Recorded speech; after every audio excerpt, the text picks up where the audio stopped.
All right. And we are live. What's up, guys? Tonight, we're going to talk about a case I actually did. This is going to be the debut of the Storytime series. Let's get into it, guys. Move over, Denzel. Okay, guys. I used to be a special agent of Homeland Security Investigations.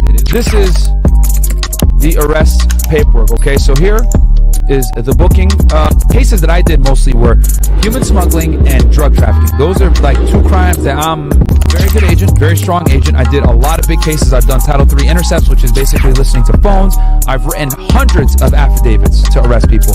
I've been a grand jury and testified a million times. I've done big cases.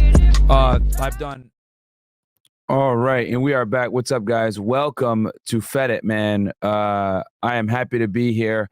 And this is going to be the debut of me talking about actually doing a case myself. I'm going to start a series where I'll basically probably call it Story Time. And I'm going to break down cases that I personally was involved in and or I was the case agent on.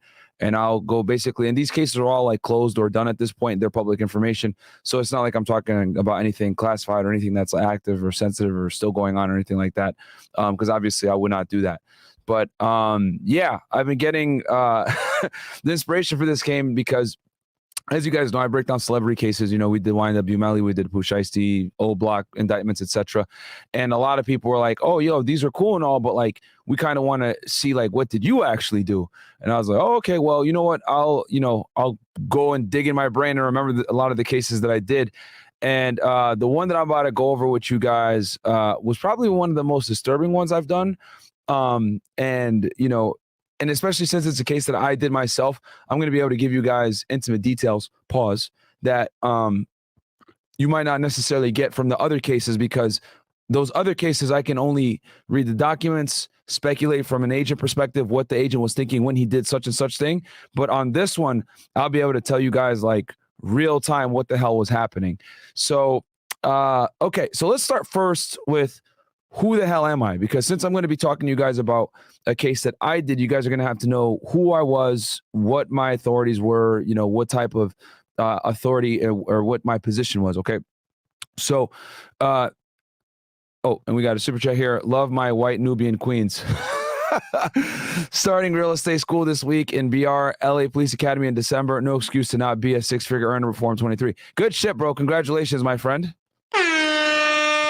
Los Angeles, the police department's a fantastic department. You're gonna definitely get a lot of good experience, and yeah, it's gonna be a good time.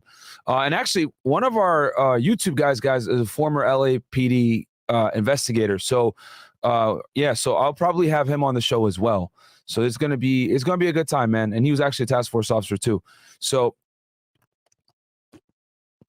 I see you guys are asking me about special agent shirts. I don't know if I'm gonna do special agent shirts, guys, because I don't want y'all getting in trouble for impersonating a police officer, which that's another case that I did as well, which I'll do that for y'all probably on the next go around. I arrested some guys for impersonating federal agents, man. So anyway, okay. So let me go ahead and give you guys a quick little introduction to myself. So I was a special agent guys with an agency called Homeland Security Investigations, aka HSI. Okay. And HSI guys, and I'll show you guys kind of a visual representation here instead of me just yapping my gums off here and putting you out to sleep.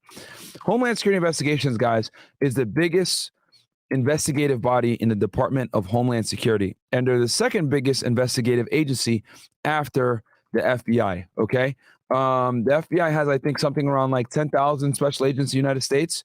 HSI, before I left, had around, I think, 5,000 or 6,000, if I'm not mistaken.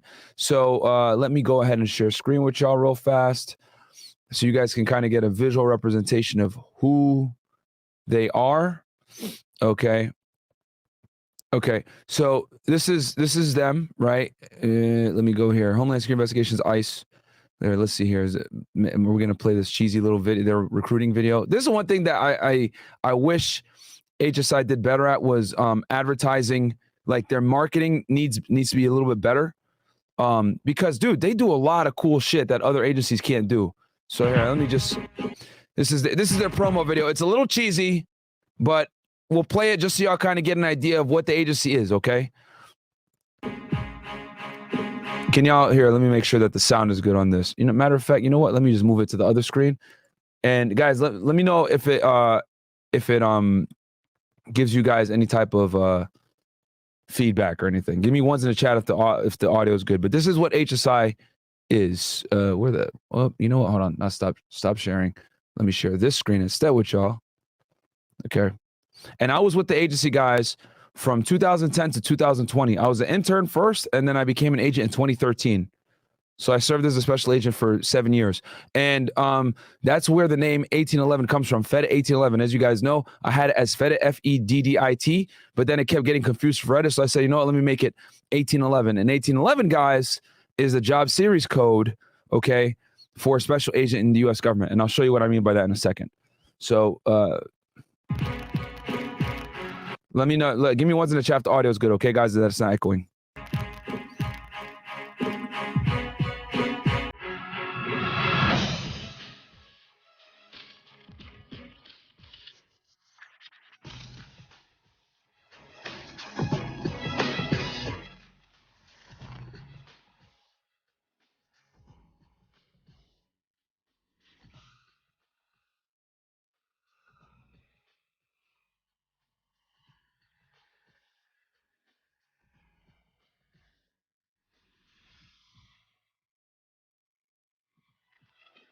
Bro, those intellectual property theft cases, oh, Lord.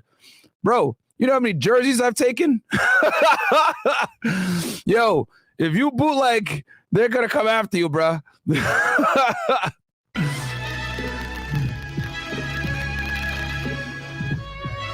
Drug smuggling, this was like my thing. I really was good with drug smuggling. You know, hell, I mean, yeah, if y'all don't believe me, here's some proof right here, guys. I mean, this is your boy back in the day, okay? This is me. This is Laredo, Texas, after an operation that we did, basically like a little sting. Okay, let me go back here. And then also a big thing they do that I want to bring to your guys' attention is they do, which I'm going to break down one of these cases for y'all too one day. Counterfeit merchandise. Oh, okay, we'll keep going. Yep. Drug smuggling. Why is this shit acting like that? Hold on. Let me just, boom. Let me rewind it a little bit. Sorry, guys. I don't know why YouTube acting whack like this.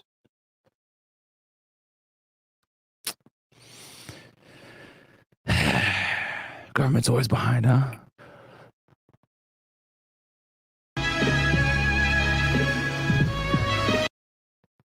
What the man? Here, let me refresh the page. Sorry, guys. Okay. Let's fast forward a little bit. I'm not going to pause it again.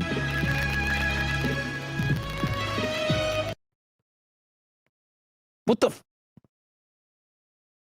bruh. I apologize, guys. I don't know why this thing... You know what? Let me put it in Firefox. Give me 1 second. Yeah, let me put this shit in Firefox. Oh, okay.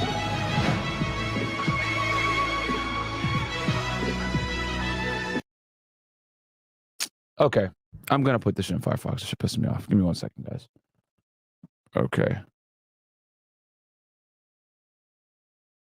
These are a bunch of the cases I got coming for y'all. Okay. Let me go ahead and open it up in Firefox. See, the thing always acts crazy when you need it to work appropriately. Every single time, bro. I'm just going to play it the whole way through. I ain't going to stop it.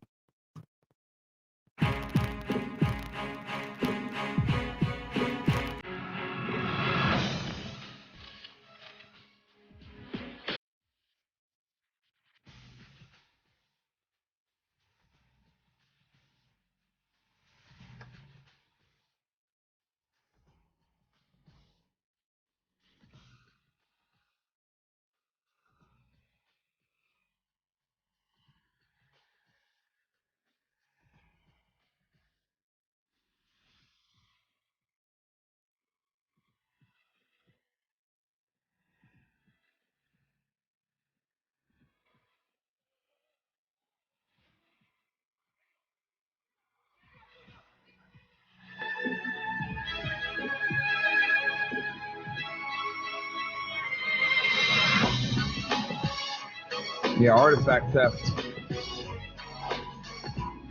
Employing illegal people, immigration. Weapon smuggling, I did a lot of that when I was in Texas. Technology proliferation. Gang cases, these are guys that arrested 6'9". Bulk cash smuggling.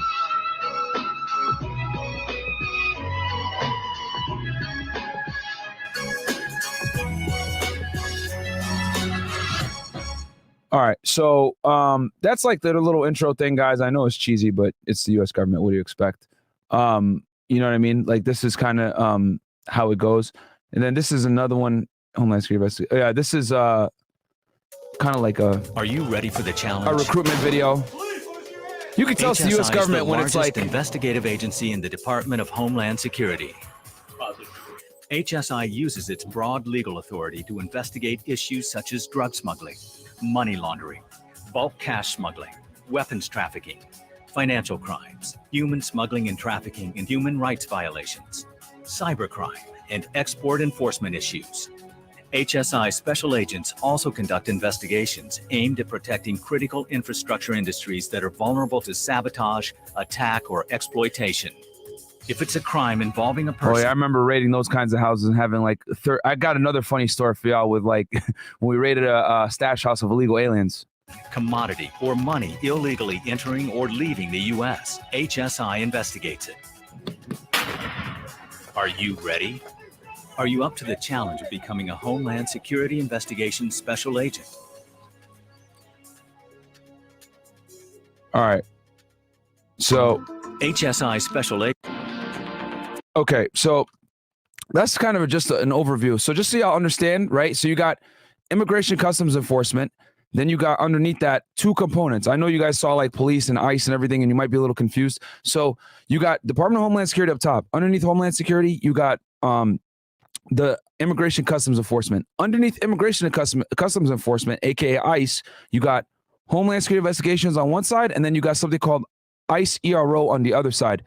ERO, guys, is the deportation officers that removes illegal aliens from the United States. Okay, so HSI does the criminal investigations. They're the 1811s, the special agents, and then ERO are what are 1801s. And an 1801, guys, is an officer. Okay, still carries a gun, still sworn and has arrest authority, still a sworn officer, but they don't necessarily conduct investigations. That's the biggest thing. 1811 is special agent / criminal investigator, and then 1801 is officer. And I'll show you what I mean here in a second, because as you guys know, I really like to explain this stuff to a level where everyone understands, because I know that like what I'm talking about is like kind of jargon, and a lot of people aren't going to know it unless you're in the field. So I'll show you guys an example. So you want a job with the U.S. government, right? You go USA Jobs, bam. You're going to go there. Then you're going to click here. Then what you're going to do is you're going to go ahead and hit search, okay? Just type in 1811, all right? Boom. Criminal investigator, bam. And then you got all these agencies, right? So that Internal Revenue Service, IRS, Special Agent, Assistant of Office Inspector General for Investigations, right? Assistant, Criminal Investigator for United States Postal Service, General Inspector General Criminal Investigator for CIA. What the fuck? Yo, what? Okay. And just so you guys know, if you're a special agent for CIA, you're going to be doing internal investigations on the employees. So people like Snowden, yeah, you're going to be investigating those kinds of people. Anyone that's like leaking classified information. So I could only imagine what kind of clearance you need to do this. Okay. Anyway, that's a whole other thing. This is United States Postal Service again. And I know Secret Service. And there's different, look, see, they got different types of job listings that they want. Okay. And you can see Secret Service under Homeland Security as well. Right. And yeah, man, ATF representative. So you can see all the different supervisor, criminal investigator, section chief. So Immigration Customs Enforcement, Office of Professional Responsibility. So OPR guys are the guys that do, they're the ones that do internal investigations on HSI agents. Okay. They're the Office of Professional Responsibility for all of ICE, for Homeland Security Investigations agents, and also for deportation officers. Okay. So look, see, FBI has some positions: law enforcement, military background, education / teaching background, accounting / finance. That's why I tell y'all all the time, if you want to work for the FBI, get an accounting degree or learn a language. See how or have a law degree, but that might be an overkill to be an FBI agent, to be honest with you. So yeah, see, But yeah, you type in 1811 and then bam, it all comes up. Now let's try 1801, right?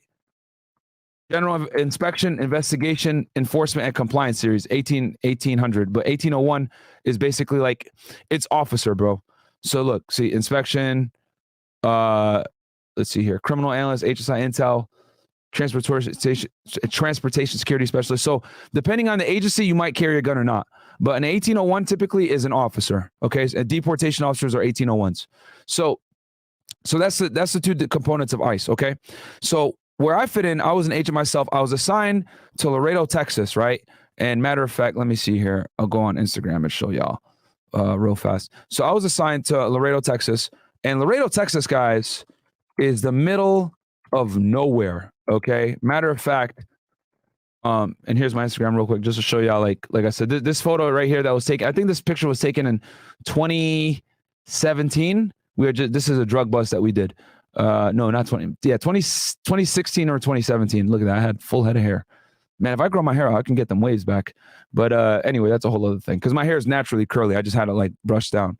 But so let me show you where Laredo, Texas is, just so you guys kind of get a glimpse of where my experience comes from. Laredo, Texas.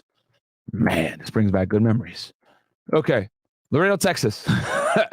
It's a city in the county seat of Webb County, Texas, United States, on the north bank of the Rio Grande and southern Texas, across Nuevo Laredo, Tamaulipas, Mexico.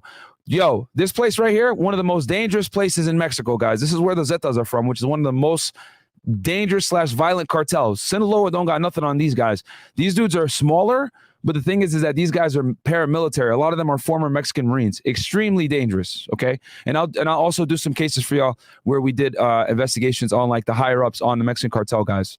Okay, so this is Laredo in a nutshell. Okay, it's a little border town. Let me show y'all on a map where it is. Here it is.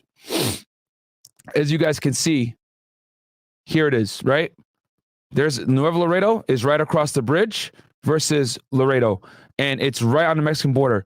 Now, guys, most of the drugs that come to the United States, illegal aliens, drugs, everything, comes in through South Texas, right? This entire area here, guys, is considered the southwest border. For all my international people out there that might not be aware.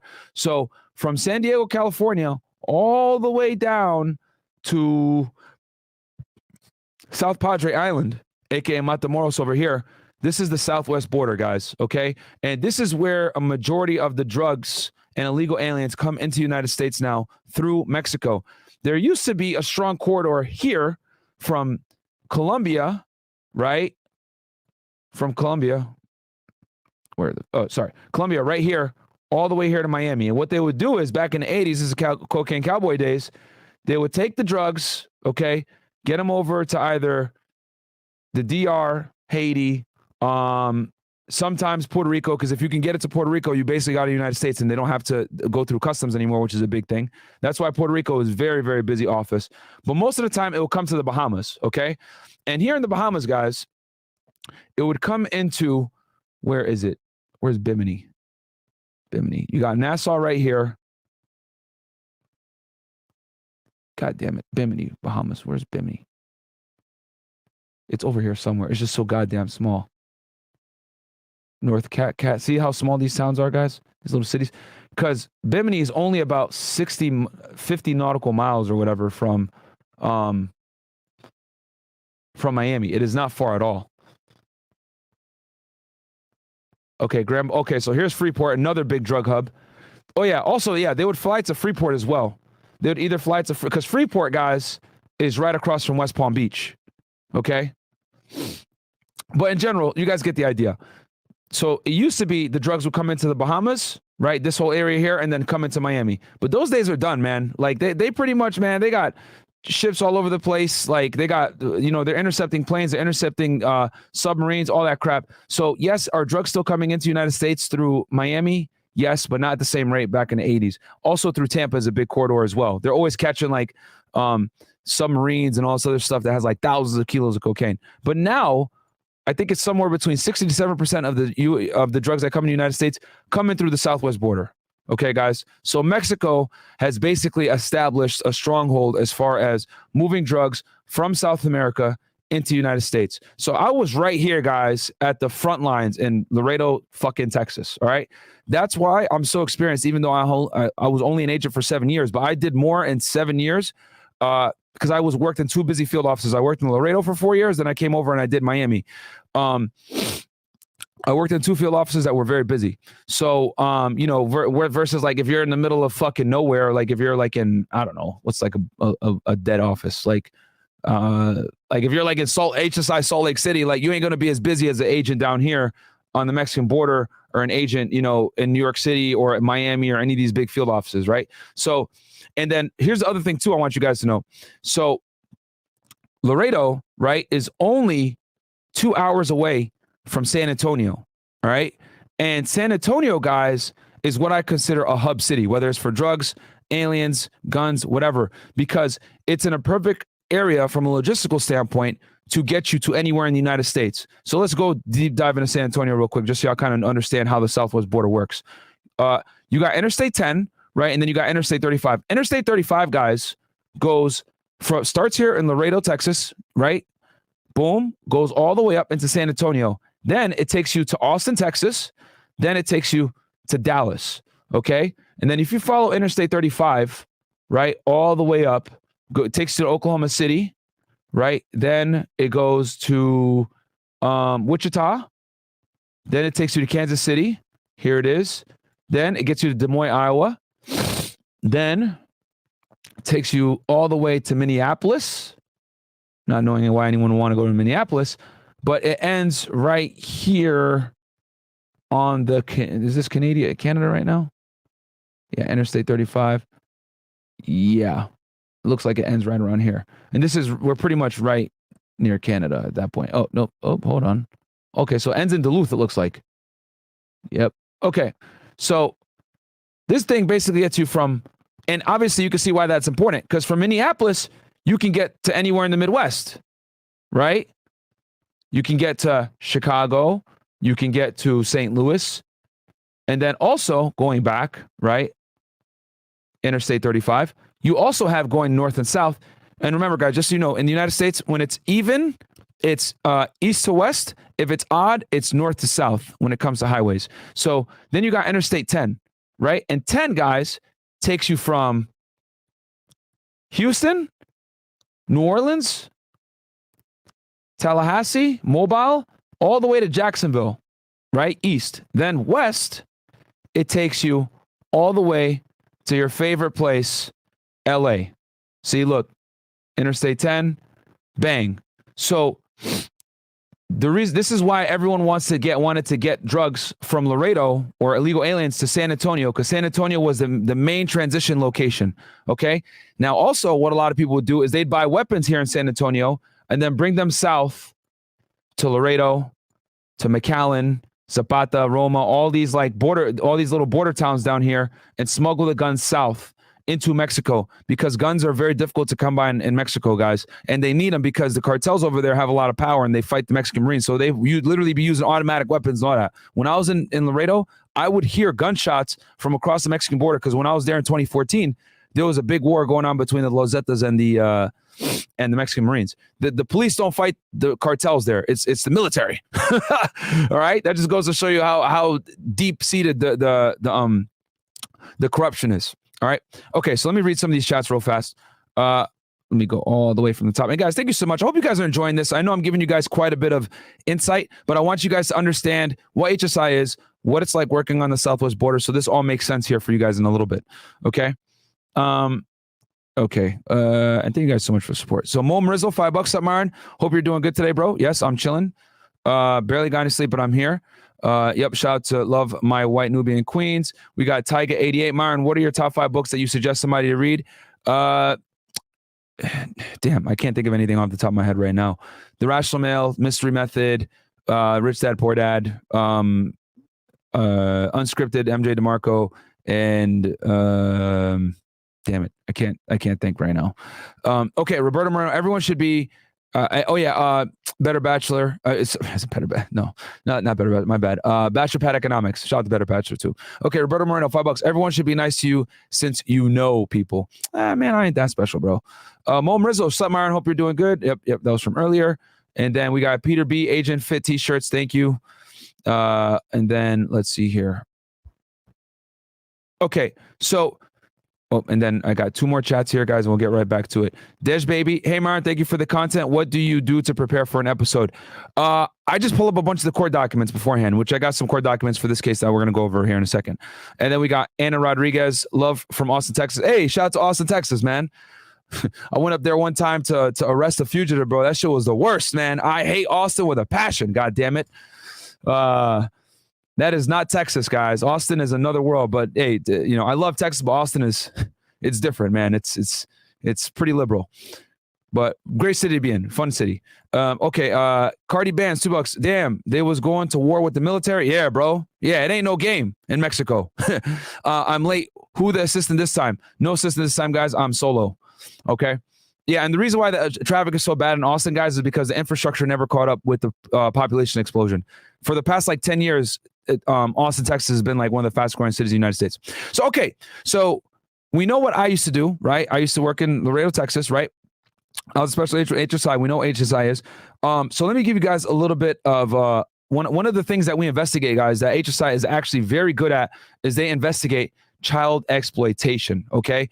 And child exploitation, guys, is basically, the possession of, child pornography, trying to entice minors to for sexual activity, anything like that. So this case, guys, the reason why it was so offensive is because the person that we arrested was a Border Patrol agent, okay?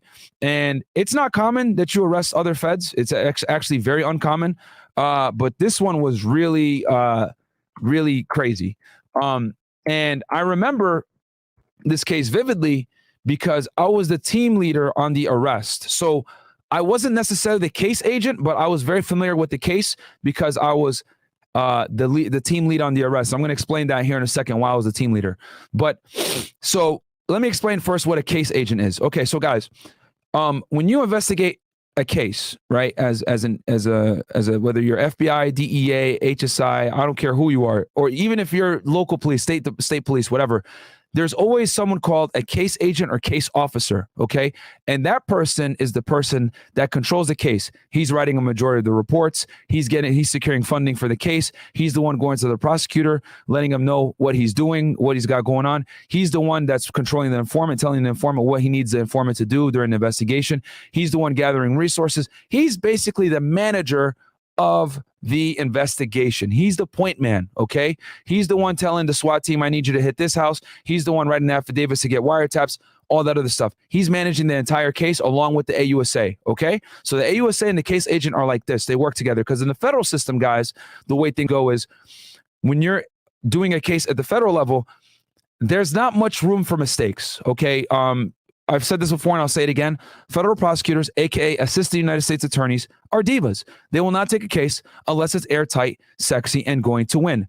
The U.S. Attorney's Office does not lose. There's a reason why Tekashi went on Breakfast Club and said, I fear God and the feds. You want to know why? Because when the feds come, it's done. You're not going to beat the case. You're going to go to jail. You're going to do 80 to 90% of your time. You're not going to get no conjugal visits. You're not going to get no good release on good behavior. You're not going to get bail. None of that shit. The feds don't have any of that. Okay. So you are going to do your time, a majority of it. And depending on what kind of crime you committed, they might put you at a supermax. They might put you in a medium. They might put you in a low med, whatever it is. But regardless, the feds don't lose. Okay. And federal cases take longer to investigate. I've done cases where I was looking at people for years, okay? But here's the thing. By the time that they come, they know your girl. They know where you live. They'll know what kind of food you like to eat. They know who you call. They know who you're with, who you spend time with, what you drive. They've been watching you for a long time. So when the feds come, they come and get you at 6 o'clock in the morning when you're in your jammies asleep. That's why the feds rarely get into shootings, because they've been watching and they're able to stage and prepare themselves to take you down in the most efficient and safe way possible, okay? So now that we got that out the way, and then also, just as social proof in case anyone ever tries to doubt, this is me graduating from criminal investigator training program, okay? So at FLETC, Federal Law Enforcement Training Center. And this is where you go to train to become a federal agent for any agency you want to work for in the United States. There's only 3 or 4 agencies that don't train at FLETC. FBI, DEA, they both train at Quantico. U.S. Postal Inspection Service, they train in Maryland. And I think Army Criminal Investigation Division has their own academy out somewhere west. But FLETC is in Brunswick, Georgia, okay? Right there on an hour from Jacksonville, and it's an hour from Jacksonville south. It's an hour north of Jacksonville and an hour south of Savannah.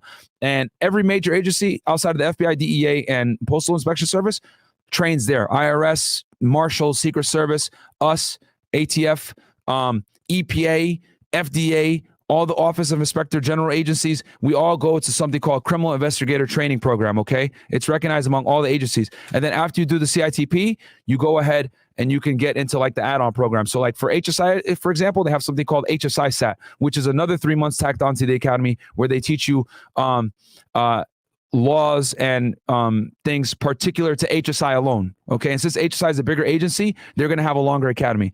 HSI, IRS, and FBI and ATF have the longest academies in the United States. We have the longest agent academies. I think IRS has the longest. I think theirs is 7 months because they do a whole thing on like accounting and money and all the other stuff. Okay, so no, Homeland is not CIA, guys. That's a whole other thing. CIA is not a law enforcement agency, guys. All right. So, okay. So we went over, and I got my notes here. So we went over HSI programmatic areas. Okay, and child exploitation, right? So let me see here if I could find this video for y'all. HSI, child, because this is actually a very big programmatic area for HSI, okay? Because this Border Patrol agent, what he did was he was no,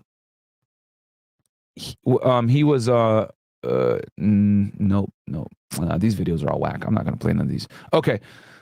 He was talking with an undercover agent, right? Trying to solicit sex from her and a child. So let me read the press release for y'all first, and then we'll go ahead and read the criminal complaint. All right. So here it is. And I'm going to walk you guys through the arrest and everything, how we did it. Okay. Former federal agent convicted of attempting to entice a child, Laredo, Texas. A 50-year-old former Border Patrol agent has admitted he attempted to entice a minor to engage in sexual activity announced by U.S. Attorney Kenneth Magnuson. Salvador, they spelled it wrong, it's Salvador, but Salvador Contreras was a former agent stationed in Del Rio. Contreras has been in contact with an undercover agent with Immigration and Customs Enforcement, Homeland Security Investigation. So you guys remember I told you it was ICE HSI because ICE is the main umbrella and then HSI is right underneath it as the investigative arm, whom he believed was a parent of two daughters ages 8 and 14. During the conversations, Contreras transmitted numerous images of child pornography. He then traveled from Del Rio to Cotulla, believing that he would be engaging in sexual activity with both minor children. Contreras was arrested upon his arrival in Cotulla December 2nd, 2016. Following his arrest, he resigned. It's actually December 2nd, 2017. He resigned from Border Patrol. Sentencing will be set at a later date. At that hearing, Contreras faces a minimum of 10 years and up to life in federal prison and a possible $250,000 maximum fine. Who investigated the case? Customs Border Protection Office of Inspector General. HSI conducted an investigation with the assistance of the United States Attorney's Office, Western District of Texas, Southern District of Texas. Actually, you know, it's kind of funny. So DEA was out there too for this one. But let me tell y'all what happened. So let's go back in time. This is bringing back really, really good memories. So let's get into the fun part of this broadcast, okay? So first, let's talk about Cotulla, Texas, okay? So Cotulla, Texas, guys, I'm going to pull it up for y'all.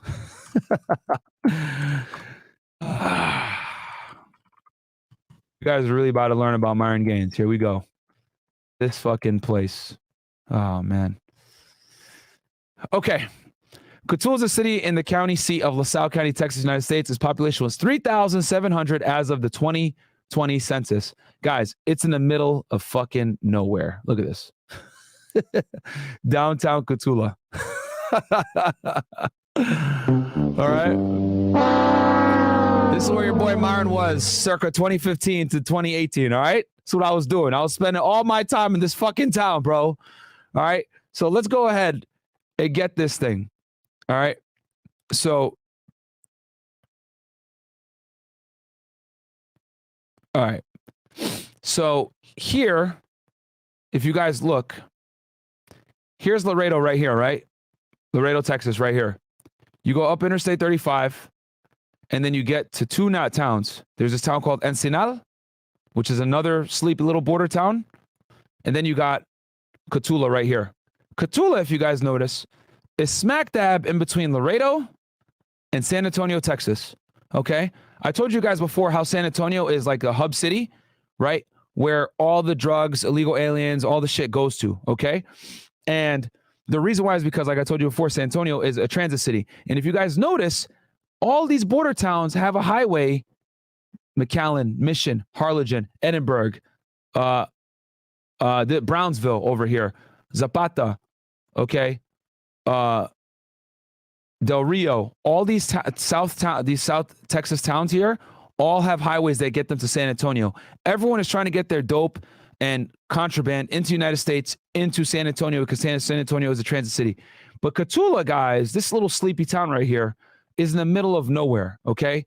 It's literally the wild, wild west. I'll never forget, man. Story time. So when I was an agent, I did a very large drug investigation out of this town, okay? Case is done now, so I could talk about it. All right, called the Operation Eagle Ford Tour. All right, because this is Eagle Ford Shale here. This is an oil town. And I was working closely with the DEA and the ATF on this case. There were some people we identified that were involved in a bunch of different crimes, from oil theft to smuggling of drugs to firearms trafficking, human smuggling, what else? Fraud, any crime you could think of, man. These guys were out here committing it, bro. They were doing all kinds of crazy shit. Okay, there was gang activity here. There was a strong Latin King presence here. Okay, there was a strong Mexican mafia presence here. And there was a strong what else? Fucking Pistoleros, which is another gang based in Texas. Okay, these are all pretty much like Spanish gangs. All right, because there's a big Mexican pop. Pretty much everyone here, guys, is Hispanic, like Mexican descent. All right, so the reason why I was investigating this, guys, is because once you pass Cotulla, right? So the way the United States government works, right? There's something called the AOR, area of responsibility, okay? And so Laredo, right? Our area of responsibility ends right here. Once you get into this county right here, so this is LaSalle County. Once you pass LaSalle County, you get into Bexar County, okay? And Bexar County starts to become the jurisdiction of San Antonio. So the thing is that Cotulla was far enough from Laredo that no one wanted to make this fucking hour drive up here, 69 miles to be exact, to investigate anything going on here. But it was also far enough from San Antonio for them to not give a fuck, the San Antonio field office, okay? Because it's smack dab in the middle of two different areas of responsibility. Not to mention, it's a long drive. It's out in the middle of nowhere. And let's add more fun to it. There's two different. So you got agency area of responsibility, and then you got prosecutorial area of responsibility. Okay. There's a difference. So my area of responsibility ended after this county, LaSalle County, right? For the feds thing. I would have to contact San Antonio if I ever went into this area, right? And I did anyway. Because I ended up the case that I was doing ended up leaking into all these other towns across Interstate 35. But it wasn't like my normal AOR, right? After a while, I began working it so much that San Antonio pretty much just said, okay, let this guy run wild. He's a Laredo agent, but who gives a fuck? He's going to be doing all this shit in this area because his case ties into all this, right? But for the prosecutorial standpoint, guys, once you pass Cotulla and get into Dilley, everything here, guys, gets prosecuted by San Antonio AUSA's office, okay? And the San Antonio AUSA's office is a part of something called the Western District of Texas. Okay. Let me see if I can show you this map. Oh yeah, I think this is it right here. Okay, let's see. God damn it, make it bigger. Hold on, give me 1 second, guys. I'm going to enlarge this. Okay, so let me show y'all what I mean by this. Okay, so as y'all can see, LaSalle County ends right here. This is the Southern District of Texas. The Southern District of Texas, guys, is headquartered out of Houston. Okay. It's headquartered out of Houston. The Western District of Texas is headquartered out of San Antonio. So look how LaSalle County, this is where Cotulla is right here, guys. And then you get, I'm sorry, Frio County. That's what it was called. So as soon as you pass LaSalle County, guys, you get into Frio County. Now that's the Western District of Texas.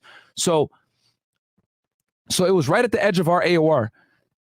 And this would go into Houston, but anything north of this would go into San Antonio's prosecutorial office. So no, long story short, guys, no agency wanted to work it because it was in two different AORs, right? Or it was right on the end of the AOR. And plus Laredo is busy as fuck. So no one wants to drive an hour to Cotulla when there's already too much work here in Laredo.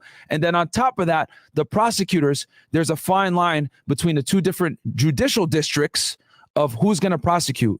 Okay, so do you guys see now why it was a complex situation to work a case in this area? Because the thing is with Cotulla, going back to Cotulla here on the map, like all the criminals, since these are all small ass towns, all the criminals had cousins and conspirators in Dilley, in Pearsall, in Devine, right, in Van Ormy, all these areas here, right?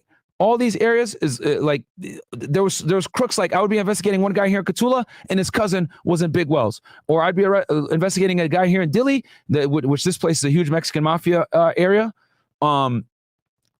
His cousin would be like in San Antonio or whatever. So these are all little towns that get you into the city of San Antonio, but everyone knows each other here. So you can't investigate someone here without necessarily going into this area because it was all intertwined. Okay, it was like a whole fucking weird incest situation going on. I can't even explain it.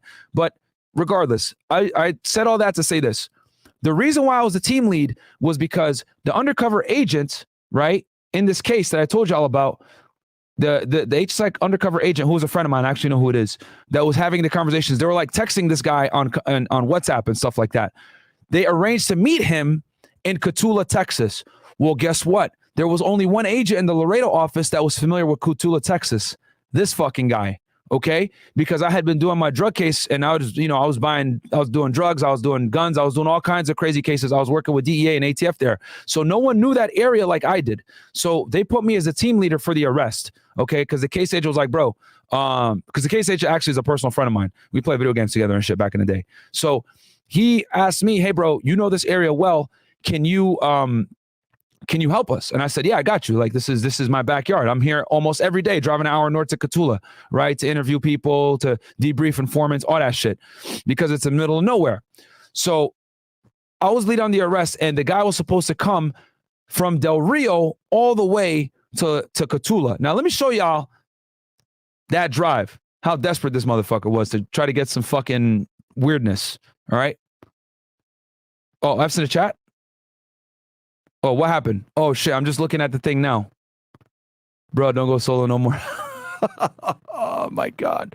I got to give myself a fucking fail. All right. You know what I'm going to do? I'm going to open up all the tabs on the side right here. In the chat, let me know from what point you guys didn't see what I was talking about. What did y'all not see? Anything?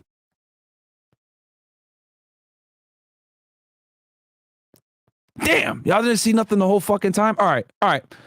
Then you know what? Let's rewind. I'll sum it up for y'all. Let me go back. Okay, let me open the fucking thing right now. That is my bad, guys. I will always have an assistant from this point forward. Sorry, guys. Okay, so here is... So y'all didn't see nothing. Fuck. All right. We're gonna fix this then. We're gonna fix this. Okay. I talked about Laredo. Oh my God. Like the whole map explanation, dog. God fucking damn it. We couldn't say a thing when you mentioned Cotulla. Okay. So did y'all hear the San Antonio thing at least? Y'all saw the San Antonio presentation, right? Give me a 1 in the chat if you guys saw San Antonio. If y'all just missed Cotulla, then that's not nothing. Okay, so y'all saw Laredo. So y'all saw Laredo and you saw San Antonio. Give me a 1 in the chat if you saw Laredo, San Antonio, and you just missed Cotulla. Okay. Okay. All right. Never mind then. Y'all just missed Cotulla? All right. I don't feel so bad then. Okay. I got y'all right now. Okay. So here's Cotulla, guys. I'm really fucking sorry about that, guys. I'm really, really sorry. And just for that, I'll throw in a bonus story that I wasn't going to tell y'all. Okay. Okay. So here's Cotulla, guys. Okay. So here's Laredo right here. And then here is Cotulla, okay? And Cotulla, guys, is smack dab in the middle of Laredo and San Antonio. And like I explained to y'all before, you have two different areas here, okay? So the Laredo office for HSI, the AOR ends in LaSalle County, and then once you get into Frio County, which is Dilley, you can't, like, that becomes San Antonio's area of responsibility. So a San Antonio Homeland Security agent takes that over. But the thing is that the Cotulla is in a perfect location to be a criminal because it's far away enough from Laredo where no one's going to want to drive an hour up there. And then it's also far away enough from San Antonio because it's not their AOR and they don't give a fuck either. So if you're in Cotulla committing crimes, you're really going to get away with it because this is the Wild West, this area here. This whole area here from Encinal all the way up, no one cares about this, guys, because Laredo's too goddamn busy because we got too much stuff coming in, and then San Antonio's too busy coming in, dealing with the stuff that actually comes in. So these areas here slide by, man. No one cares, okay? So myself, I was driving every day up here, and no one knew Cotulla like I did, okay? And this little town, all right, Cotulla, since y'all missed it before, it's nothing. There's like 3,000 people that live here, all right? And let me show y'all real quick the Wikipedia since you missed it last time, and I apologize for this, guys. 3,700 people. Look at this. That's downtown Cotulla. You know what I'm saying? So, hilarious. So it's out in the middle of nowhere, man. It's literally the Wild Wild West. So I'll tell y'all a funny story, okay? To make up for me fucking up right there, which I take full accountability. Myron, you are Stupid. You stupid. So let me tell y'all a funny story. So my first day, right, when I opened the case on Cotulla, because I was doing a big drug investigation out of this place, it started off as, I think, oil theft / human smuggling case, right? People were smuggling illegal aliens into the United States and they were stealing oil because this entire area here, Cotulla, guys, is known for creating oil. There's a lot of oil field workers that live in this area, right? South Texas is rich in oil. So I pull up, right, and I meet a Texas Ranger and I meet a detective for the LaSalle County Sheriff's Office. For some of you guys, you might not know what a Texas Rangers are. Okay. Texas Ranger Division, government agency. Texas Ranger Division, commonly known as the Texas Rangers, also known as the Los Diablos Tejanos, the Texan Devils, is an investigative law enforcement agency with statewide jurisdiction in Texas, based in the capital city of Austin. So these guys are the premier law enforcement agency for the state of Texas. They're like the Texas FBI. Okay, they do the big capital murder cases. They do the public corruption. They're, the peak of the peak of the Texas Department of Public Safety. Okay. And they were originally created, guys, a little bit of fun here. They were originally created to go after people that stole cows. Yes, you heard it right. The Texas Rangers were originally created to go after people that stole cows, because back in the day, guys, that was a capital offense. If you took someone's cow, bro, like bruh, that dude can't eat. It was literally like you could get I think it's still on the books. That's a capital offense of stealing someone's cow, bro, or killing someone's cow. All right. So, yeah, that's what they originally were for. So, yeah, the Texas Rangers, man, really cool agency. But anyway, so I'm 24. Well, I'm 25 years old because I started the case in January of 2015. I'm 25 years old. I go in there on my Patagonia hat and my little Patagonia vest and my Levi's jeans and my polo shirt, right? And I go with this guy. He's a LaSalle County deputy detective, but he's assigned to DEA. And I go meet with another detective that's in LaSalle County, and I go meet with the Texas Ranger, and the fucking Texas Ranger, right, and the deputy, the LaSalle County detective, they got cowboy hats, big as hell. They got the drawstrings, like, right, for the ties. He has a big ass belt buckle. All right, he has these jeans that are starched. So like if you stood those pants up in the corner, they would stand on their own, bro. Okay. The belt was huge. The belt buckle had like a big ass bull on it. He had the Western shirt on, right? He had a 1911. I'll never forget. He had this gun right here, bro. He had the 1911 FBI special. He had this gun right here, bro. But this thing was like decked out. It had diamonds on the handle and shit. Okay, and this is a very expensive gun, by the way. This is like a $1,000 to $2,000 gun, the 1911. Okay, the FBI special. So, here, let me see if I can hit images here. Yeah, he had one of these, but his joint was tricked out. It had like diamonds on it and stuff. And then the holster he had it in was all like, it was like some kind of like gator, like it was some crazy thing. And then he had these cowboy boots that had the like spurs on the back that and the boots were like all like they were real fancy, right? Like $1,000 plus boots. All right. And he's like, "Howdy, Yankee." And I was like, what the fuck did I just get myself into? What the fuck? This is me just getting, because guys, mind you, I had never lived in Texas prior to this. Like I had been there for just about a year. Like I had been there for about 5 months at that point, because I got down there in 2014 August, right? And I'm doing like my first like big proactive case. I go up there to meet with the Texas Rangers because they're the ones that contacted me saying, "Hey, we got this oil theft ring, and they're also doing this other stuff with illegal aliens. Let's work together." So I ended up partnering with them on this case, and that's how this big drug investigation started. It started off as like an oil theft / illegal alien case, legal human smuggling case. So yeah, that's my memory of being in Cotulla, Texas. One of my fond memories. I met at the Border Patrol station there. And if you guys, hold on, Cotulla Border Patrol Station. Man, this brings back a lot of good memories, bro. Yeah, this shit's in the middle of nowhere. Let's see here if they got pictures of this joint. Yeah, here it is. Yeah, man, good memories. Yeah, because this Border Patrol station, guys, it's like the only federal building in that area. There's nothing else out there. It's like right off the highway. It's in the middle of nowhere. Okay, and this is all public information, guys. So it's not like I'm out here like fucking exposing anything. Like, look at this. Look at this. So there's nothing out here. You know what I'm saying? So yeah, that's where I had the meeting, and I met that ranger, and I met LaSalle County detective, right? So no, it's not a cemetery. Somebody says it's not a cemetery. No, it's not a cemetery, bro. It's this is it right here. Okay, that's the station right there, but it's out in the middle of nowhere. Okay. But yeah, that's one of my fun stories there. So that's how I started the case there in Cotulla. But regardless, guys, like I told y'all before, and let me show you guys real quick the area of responsibility. This is what I missed showing you guys before too. So I was here in Laredo, right? This is Webb County, Texas. This is Laredo right here. Okay, this is considered the southern district of Texas. Then here in San Antonio, which is right here, Bexar County, this is the western district of Texas. Okay, and this is headquartered out of San Antonio, and then the southern district of Texas is headquartered out of Houston. So once you pass LaSalle County, guys, you get into the western district of Texas, which is a whole other judicial district.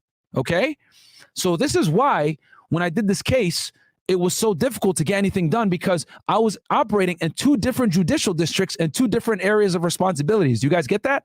So the area that I covered was huge when I did this case. So I had to coordinate with AUSAs in San Antonio, Laredo, and Houston. Okay, I was one of the few agents that had 2 different prosecutors from 2 different judicial districts doing my case. Okay, when I did my big drug case, and my drug case was an OCDETF case, guys, Organized Crime Drug Enforcement Task Force. If you guys want me to explain what an OCDETF case is, I can tell you. Give me ones in the chat if you guys want me to. If you guys want me to continue on with this Border Patrol agent story, I'll give me a 2. If you guys want me to explain what an OCDETF case is, give me 1. If you guys want me to continue on with this Border Patrol agent story, give me a 2. Okay, because I don't want to kill you guys, because I'm giving y'all a lot of crazy details, so I don't want to put you guys to sleep. And I apologize about earlier that you guys missed all that stuff in the thing, and I'll make sure to put that in the timestamps, like skip to this part or whatever. I apologize for that. Okay, I see a lot of 1s. All right, I'll fly by this OCDETF, what an OCDETF case is here quickly. So first and foremost, I'll go ahead and I'll find it for you guys. OCDETF. Okay, Organized Crime Drug Enforcement Task Forces. Okay, so the Organized Crime Drug Enforcement Task Force, OCDETF, is an independent component of the U.S. Department of Justice, established in 1982. OCDETF is a centerpiece of the Attorney General's strategy to combat transnational organized crime and to reduce the availability of illicit narcotics in the nation by using a prosecutor-led multi-agency approach to enforcement. OCDETF leverages the resource and expertise of its partners in concentrated, coordinated, long-term enterprise investigations of transnational organized crime, money laundering, and major drug trafficking networks. So, going back to Cotulla, the reason why I was able, okay, to go ahead and do an OCDETF case in this area is because, so like I told y'all before, I was in the middle of two different judicial districts from a prosecutorial standpoint, right? Southern District, Western District. You can see the yellow, and then you can see the purple here. Western District, Southern District, right? So I was in two different judicial districts. So I had to get two different AUSAs. And then on top of that, guys, okay, the other thing was that the case had public corruption involved. It had a multitude of different crimes. We had firearms trafficking, we had oil theft, we had human smuggling, we had importation of drugs and smuggling. We had all different types of crimes. So OCDETF, guys, basically, long story short, when you get a case approved as an OCDETF case, what you do is you propose your case to the Department of Justice, and then the Department of Justice approves your case as OCDETF, and then you get a special OCDETF case number, okay? And the reason why this is important is because when you get an OCDETF case, guys, you basically get federal funding for your case from the Department of Justice directly, okay? Why is this important? The reason why this is important is because when you do large, complex, large-scale investigations, you're going to need money. And the reason why is because it's going to require surveillance, it's going to require manpower, it's going to require Title III intercepts, it's going to require using investigation techniques of like electronic surveillance, transmitters, wiretaps, all these different types of electronic surveillance that cost money to do. Okay, to do a Title III investigation, guys, and a Title III, I broke down what a Title III was for y'all before, but a Title III is listening to phone wiretaps. It costs about $50,000 for the U.S. government to listen to a phone for 30 days. Yeah, hold on, one more time. It costs the U.S. government approximately $50,000 to listen to a phone for 30 days. Okay, because you got to hire monitors, you got to hire transcribers, they got to sit there and listen to the phones 24/7, and then they got to put the phone down if they're not talking about something pertinent and then turn it back on. I did Title III investigations, so I know how much money this stuff costs. So if you're going to do a big case, you need to get your case OCDETF'd, okay? Think of it as like a case enhancement initiative, right? Because it does two things. Number one, it gets you federal funding. Number two, it makes your case way sexier. And then number three, you know you're going to get a dedicated OCDETF Assistant United States Attorney, AUSA that specializes in OCDETF. They have more time, they're more experienced, they're some of the best AUSAs in the office. So that is why you do OCDETF cases if you can. I did OCDETF cases when I was in Texas, and I did an OCDETF case while I was here in Miami as well. And I'm a big fan of doing OCDETF cases because they give you funding. And yeah, and anyone could do an OCDETF case, whether it's FBI, DEA, whatever. And the other thing too is that I had other agencies working on the case with me. So I was able to make it OCDETF because I had DEA working with me and I had ATF working with me. And FBI was involved as well, but not as much. And I also had the Department of Public Safety working with me as well, Texas Rangers, and the Department of Public Safety Criminal Investigation Division. Okay? So now we got that explained. So I had an OCDETF case at the time here. So going back to the case that I was talking to y'all about. Now that you guys understand, so what did we go over? Quick little recap, okay? We went over what HSI is. We went over where I was stationed, Laredo, Texas, right? How the border works, okay? We went over my specialty area, which was Cotulla, Texas at the time, all right? And then we went over my buddy, a friend of mine, who was also assigned to the Laredo, Texas office, was working a child exploitation case. And then they identified that the person that they were looking at was a Border Patrol agent. Okay. Now, this Border Patrol agent, guys, and this is where I was going to show y'all before, he drove all the way from Del Rio to Laredo. No, I'm sorry, to Cotulla. And let me show y'all real fast. I know I have the map here. Where did I put it? Is this it? Okay, you know what? I'll just put it right here. So, okay. So let me just... Okay. Cotulla, or no, Del Rio, Texas. To Cotulla, Texas.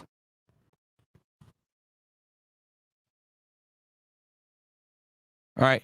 2 hours and 23 minutes, okay? That's a big fucking...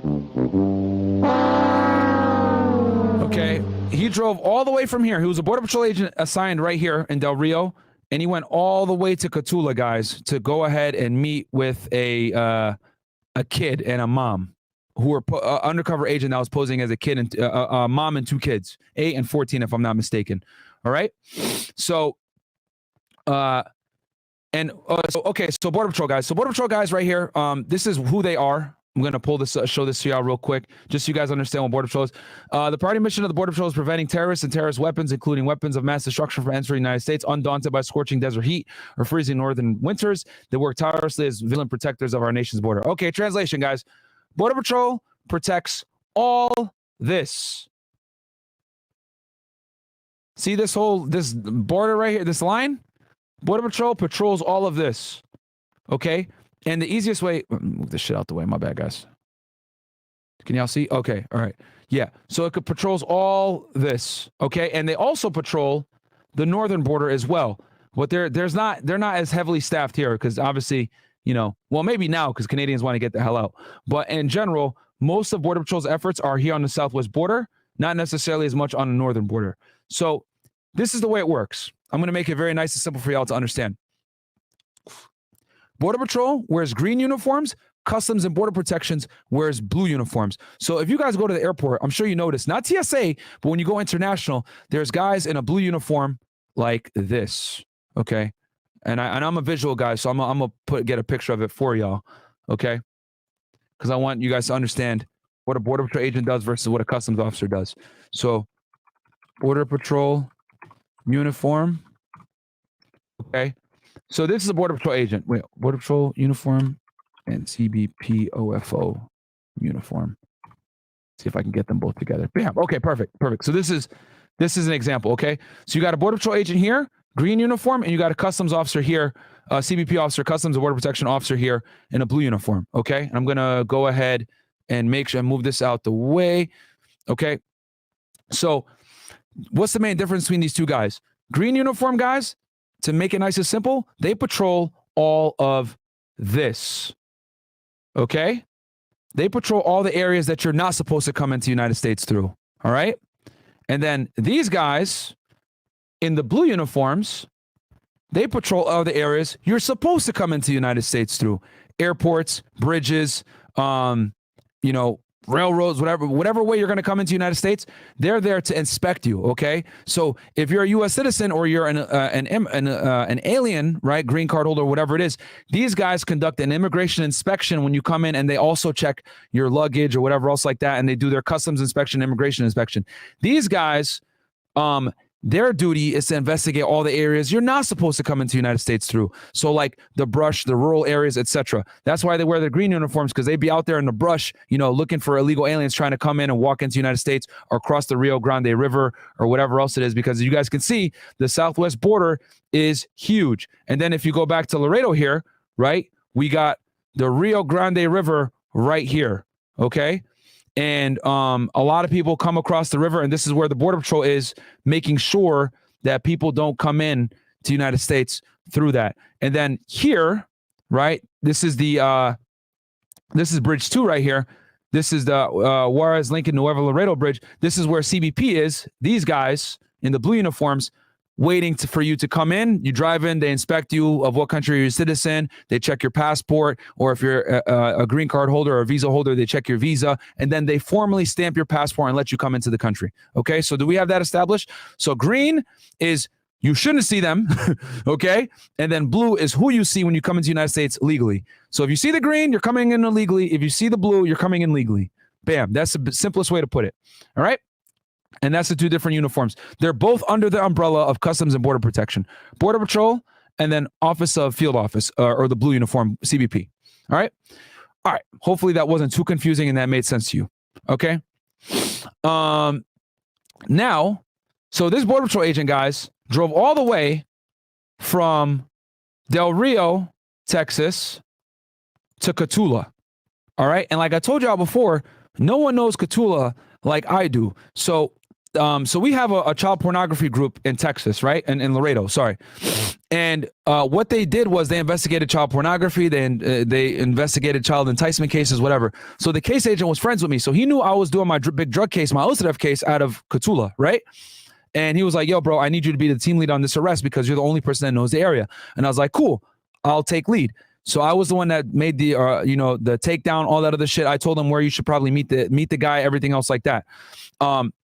because he didn't want to come all the way down to Laredo. He wanted to go to Catula, the Border Patrol agent from Del Rio, right? And I had, at the time, I was working very closely with DEA, and there was a LaSalle County deputy that was an investigator who was assigned to DEA. That was like my partner on that OCDETF case. I saw him every day. We worked every day together. So he knew the LaSalle County Sheriff's Office, so he brought them out to help us do surveillance and do this takedown, okay? So December 2nd, 2017, walk y'all through this. So this is where the takedown went down, guys. All right. Let's bring back a lot of fucking crazy memories right now. Let me read any chats that I might have missed. And I apologize, guys, about the fuck up earlier. Like I said, I'm gonna give y'all the heat for messing that up. Okay. L, being from Texas, this is the coolest episode you've done. Puro 956 ka. Hey, okay. That's what's up. Shout out to 956. Laredo, stand up. Shout out to South Texas. Motherfucker, you met Chuck Norris? Yes, I met Chuck Norris, guys. Texas Rangers. And then Myron Jr., will the story be fire or trash? Vote after he's done. Yes. If the yeah, guys, and give me real honest opinions. Like, I'm literally gonna see at the end if the story was trash, I'll take the L and come up with a better case. I just want to know. Called you and let you know to answer chat just so we could thank them. Okay. So yeah, sorry, Dadon. I'm sorry. I my bad, guys, about that earlier. And then we got on my way to Laredo right now, my hometown, about to pass by Catula. I'm getting taco palenque. As soon as I make it into town, I'll message you on page chat. Yo! Yeah, I know y'all were laughing when I showed y'all Catula. There's nothing out there. We didn't see from when you said this brings back memories, town of Catula. Okay, yeah. So I explained all that. So thank you for letting me know. I give myself another. You stupid. So my bad, guys. Take accountability. We weren't listening anyway. We were spamming. Okay, thanks, Myron Jr. Appreciate it. F's in the chat for Myron. And then like the video, guys, by the way, please. We couldn't see a thing when you mentioned Cthulhu. All right. Okay, so let's go back. So so for me to really, let's break this down. So this is where, so this is Interstate 35 right here. Right, guys? So we did the takedown right there. Okay, so when you're coming from Laredo, you take this highway right here, and as you guys can see here, let me see if I can enlarge this a bit. I want you guys to feel like you were there with me. Pause. Okay, so you get off the exit, right? This is the highway right here, Interstate 35, which takes you on the way to San Antonio, right? This is the highway right here. And you come right here, and we did the takedown right here. So the guy was coming from over here. He was coming from Del Rio, right? So what we did, the arrest team, was I was literally, guys, right here where this blue car, because this was a grocery store. This wasn't a Wendy's before. It was a grocery store. And, oh my God, I remember that Dairy Queen. So the guy, the target came from here and he brought his car. And I'll never forget. So he goes in, right? So he parks his car. We're sitting here on surveillance. I'm here in a pickup truck. All right. And I'm in there with 3 agents. I'm in the front passenger seat and I'm on the radio, right? Because I had agents on the highway, because this is why I specifically picked this location, because I knew he was going to come in from here, and I knew the only way to really get out of Catula was this main highway right here, which is Interstate 35, which I told y'all before. This is going north to San Antonio, and then this is going back south to Laredo. So he comes in here. And then he goes ahead and he goes into the store. Like I said before, this used to be a grocery store, but they changed it to a Wendy's. So he goes in. I'm set right here, and my partner from DEA, and we had a bunch of DEA agents out helping too, bro. When you're doing like child pornography shit, like everyone and their mom is gonna assist. Like that's no one is down for that. You know what I'm saying? Let me just catch up with the chat here, make sure. Okay. Myron used to be stepping. So I'm here, right? And he goes in and I radio to the team. I'm like, yo, guys, he went in and we already knew what he was going to do, but I'm not going to tell you guys what he did. I'm going to wait, tell you. You guys are going to see at the end. So he goes into the store, right? Now he was supposed to meet the undercover agent, and it's crazy that I'm even remembering this like this. They were supposed to meet at this hotel over here, guys. See, as you guys can see there, ain't nothing out here, baby. Hold on. Let's keep going.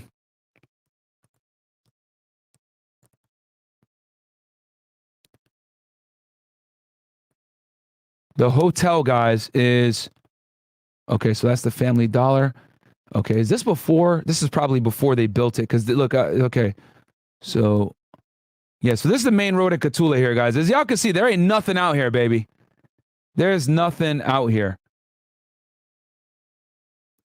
This brings back a lot of good memories, though. I used to drive down this road all the time, man. Oh, man. Shout out to South Texas, baby. My ninjas from South Texas, y'all already know what this is like. This is that farmland. Okay. God damn it. Okay, this might have been before. They might have not taken the Google pictures because this hotel was brand new at the time. Let me go back here because this is Street View from 2021, so it should be here by now. Unless COVID made them tear it down or something. Hold on. Give me 1 second, guys. I'm going to find this hotel.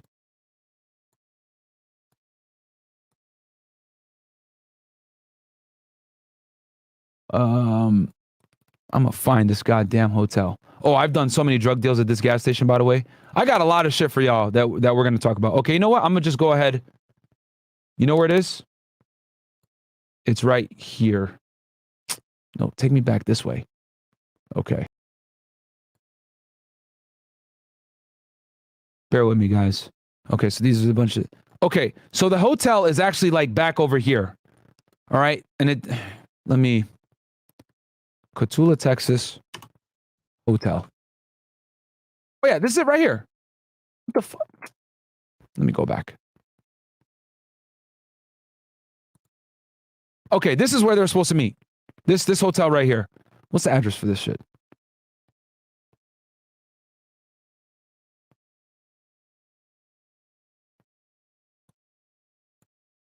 Motherfucker. All right. Let me just do this. Give me 1 second, guys. Because I want to show y'all where they were supposed to meet. Cotulla, Texas hotel. And then I was going to show you guys where it is compared to the location. No, not the cemetery. View all 27 hotels. Okay, it was this one, right?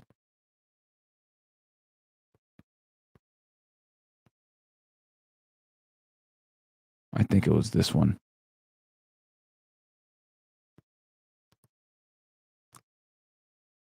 Yeah, I think it was right here. So what's the address?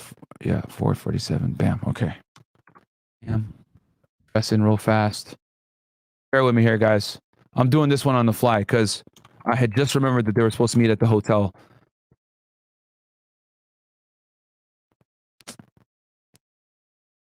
God damn. Give me a street view, motherfucker. See, they don't even have, because it's off the highway. So it's right here. So it's right off the highway. So when you come off, it's there. But let me go back to where I was. Let's Texas.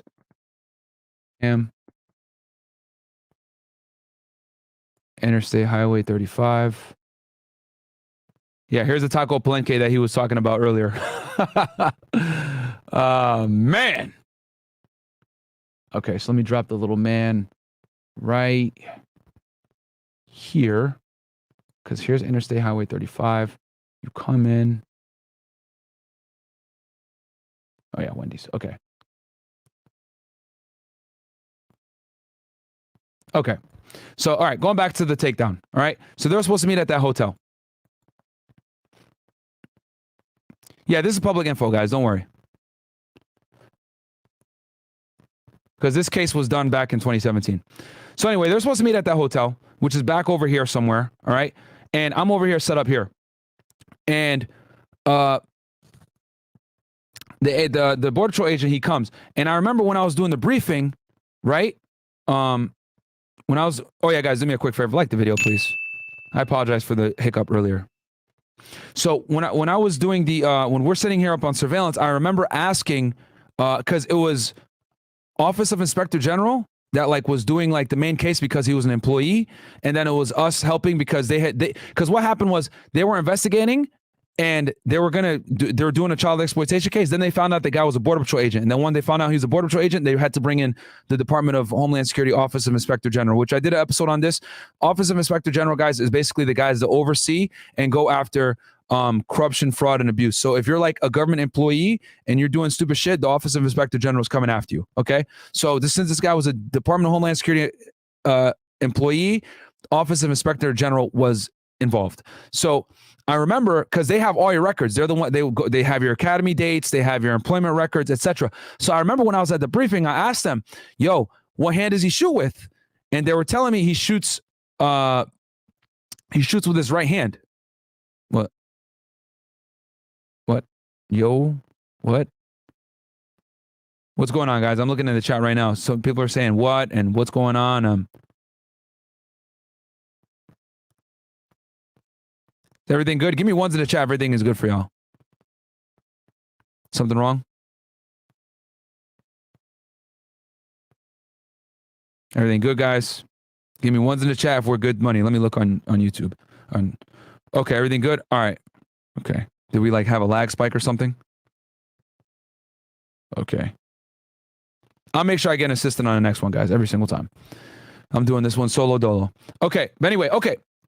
So I remember when I was doing the briefing, because remember, guys, before every single arrest, you have to do a briefing, right? And I asked, what hand does he shoot with? And they're like, he was right-handed, because I already knew he was going to show up with a gun. He was going to show up with a service weapon, right? Because he's a federal agent. He can show up with a gun. So, oh, you guys are just jaw dropping at how rural this is? Yeah. Yeah, man, I was here every day, bruh. So anyway, so he goes ahead. So he goes into the store, right? So when he goes into the store, I'm telling the team, all right, guys, he's in the store, blah, blah, blah. So I'm all tacked out with my vest and shit like that, right? And I got my pistol, and I had my Glock 17 actually at the time. So I remember, you know what? Give me one sec. I'll draw this out for y'all.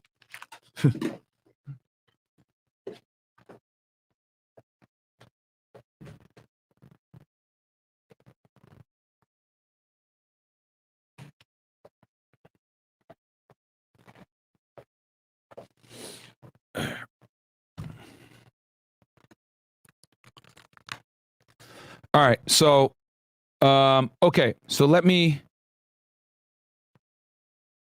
gonna show y'all the gun that I had that day, actually. So let me stop screen sharing for 1 second.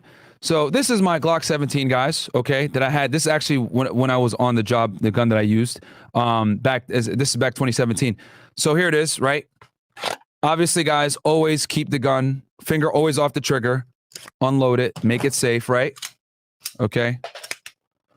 Look in there, make sure it's nice and safe. Always keep it pointed in a safe direction, never point it at anybody, okay? And then you touch in there, look away, touch in there again, right? Okay, so the gun is now safe. So this is the Glock 17 that I used. Has a TLR1 on it, right? Very bright, okay? And then you can also flash it like this. Hold on, let me do the flash. So you can not go like this to make it light, and then you could do it this way, then you could do it this way. And then let me put the strobe. Hold on.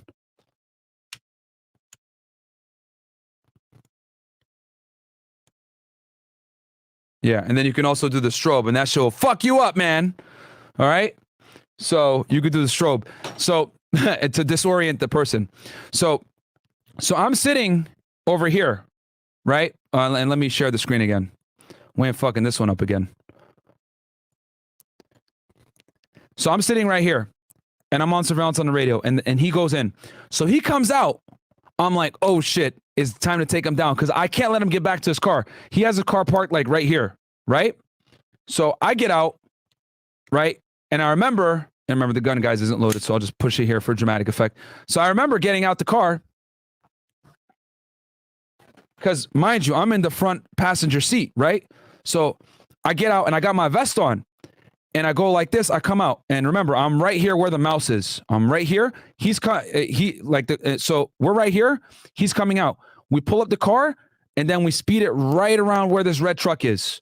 Okay, and I hop out the front seat, and a bunch of other cars come too and surround him. Right, like out of the movie type shit. We all just surround him, And no, I'm not going to pull the trigger. Fingers are always off the trigger, guys. Always safe direction. Don't be an idiot. Never finger on the trigger, God damn it. Always like this. Okay. So anyway, so now our car is right where this red car is. He's like right around here. All right. So I remember, I'll never forget, bro. I come out, I open the door, I swing open the door, I come out, I said, please, please, please put your hands up. Federal agents, right? Mind you, there's a bunch of other people swarming him too.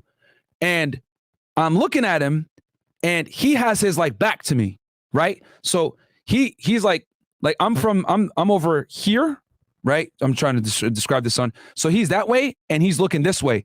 So he sees me out of his peripheral, but I'm coming up on his right-hand side and I know he's right-handed, right? And this was a cold day. This was back in December. So he had a jacket on and he went like this to sweep his jacket out the way, right? And the thing is, guys, is that that's a technique that they teach you in the academy. If you got a jacket on, like always like sweep the jacket away so that you can go ahead, right? If you got a holster on your side, and I'll show y'all what I mean by this, right? Because I'm like living it with you guys right now, telling you guys the story. So if you got your jacket with you, right? Me and my short shorts. So if you got a jacket, right? You sweep the jacket. You sweep the jacket away, right? To grab the gun like this and unholster it, right? So he had a jacket on that day and I'm coming from his right-hand side. I'm coming from this way, right? And he's looking, he sees me and he goes like this. And as soon as I see him do that shit, I'll never forget, bro. I remember I like screamed at him. I said, don't fucking do it. Don't fucking do it. You know what I'm saying? Because I knew where he was going to go. Because remember, I went to the briefing and I asked the OPR agent, the Office of Inspector General agents, because they had all his employment records, what hand does he shoot with? And they said right hand. Oh yeah, y'all want full screen? Okay, let me full screen it. So again, he's there, right? And the gun isn't loaded, guys. I would never fucking do this shit with a loaded gun, right? Of course. See, y'all see, empty. Okay, so he's coming out the gas station and he's coming out. He's like, bought some shit. He has a bag and stuff in his hand, right? In his left hand. And then his right hand is empty. That's another reason why I knew he was armed too. So he has a jacket on because it's cold. So I see him go like this.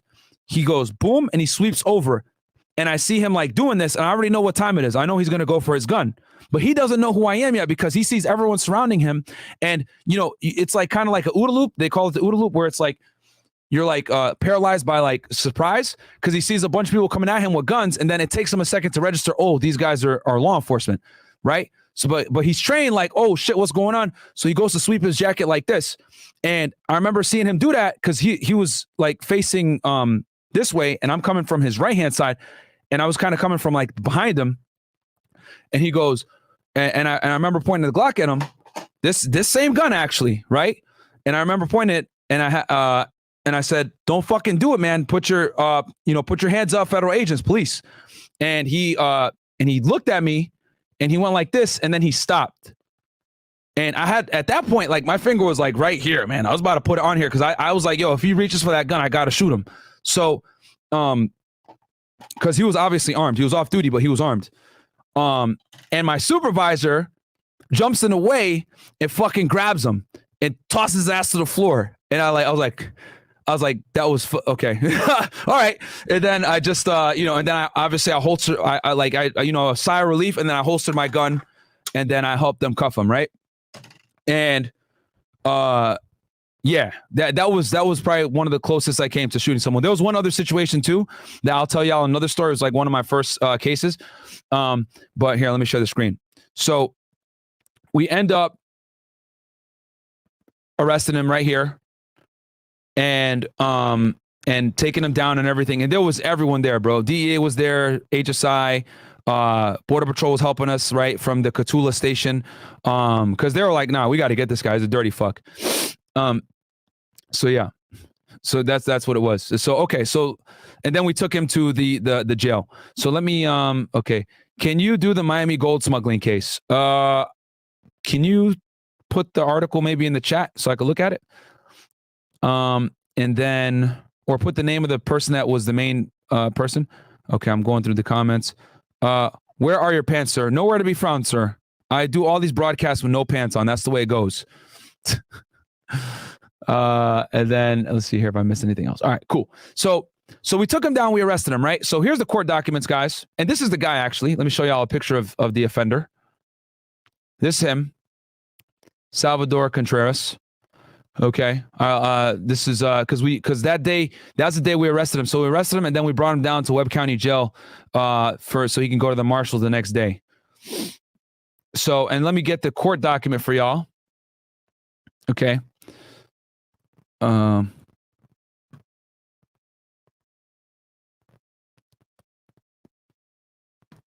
So let me open this up for y'all real quick. Give me 1 second, guys. Opening it up. Nope, that's not what it was. It's right here. Nope, this one. Okay, so here's a criminal complaint, guys, after we actually arrested him. All right. Okay, so United States of America versus Salvador Contreras, because after we arrested him, guys, we picked him up. Oh, so after we arrested him, I forgot to mention this. He had in his bag, he had condoms, toys, candy, lube, and all of that was seized as evidence because that went to show that he was intent on doing it. That's why I waited till he went in the store and got everything he needed before we took him down for more evidence. Okay, so yeah, I know I need to change the sights on the Glock, but I stopped using this gun, guys, in 2018. When I went to Miami, I stopped using this gun. That's why I took the sights off. I had these really good True Glows, and I took them off. But yeah, bro, he went in there we seized all that as evidence. All right. So here's a criminal complaint, guys. I actually remember. Shout out to Roberto. I remember him. I, Roberto Perez, a special agent, Department of Homeland Security, Office of Inspector General, have knowledge of the following facts. On October 21st, 2016, HSI Laredo Special Agents received a request for assistance regarding an online child exploitation investigation on a subject who was identified as Salvador Contreras. From October 27, 2016 to the present, Contreras communicated with an undercover HSI Laredo Special Agent through a messaging application detailing his intended plans to engage in intercourse and oral sex with the 8 and 14-year-old daughters of a UC agent. During these communications, Contreras spoke about his nervousness of being detected by law enforcement. Contreras also sent child pornography photos to the UC cell phone. In the state of Texas, the type of sexuality conducted described by Contreras, if it was to occur with the individual he thought to be with an 8-year-old or 14-year-old, would be considered sexual assault of a child in violation of Texas Penal Code 22.00011. On December 2nd, this is the day we picked him up, Contreras drove his vehicle approximately 140 miles, which we showed y'all before, from Del Rio, Texas to Cotulla, Texas, for the purpose of engaging in a sexual act with an 8 and 14-year-old. Contreras was arrested by HSI and OIG agents. Contreras was advised of his Miranda rights. So after we arrested him, guys, we took him to the LaSalle County Jail, which I could show y'all that real fast, where they interviewed him. LaSalle County Jail, Cotulla, Texas.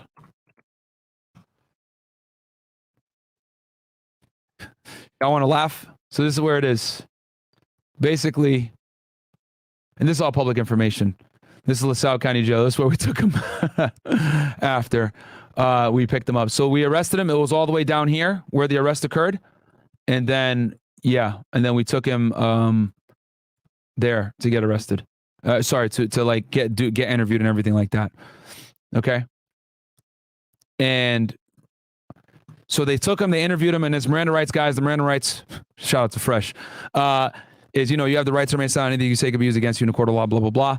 And he agreed to speak with agents verbally and in writing. That's very stupid. But anyway, he acknowledged he sent sexually explicit communications to the UC agent. Contreras acknowledged he came to Cotulla, Texas to meet the mother and minor daughter. Contreras acknowledged that he had sent child pornography. Contreras stated he was unaware if he would have engaged in sexual acts with the minor daughters. Okay, bro. Stop the cap. Because you had candy and a bunch of other shit when we arrested you. So I don't know what you're talking about. But anyway, so yeah. So that was the criminal complaint for him. And then he got indicted. He ended up getting indicted for, let's see here. The grand jury charges at all times material of this indictment. The term minor is defined as Title 18 USC 22561 as any persons under the age of 18 years. The term sexually explicit conduct is defined to Title 18 United States Code So he basically did, let's see here. Count 1, coercion and enticement on or about and between October 27, 2016 to December 2nd, 2016 within the Southern District of Texas and elsewhere. The defendant herein by the use of the United States mail and by means of a facility of interstate and foreign commerce did did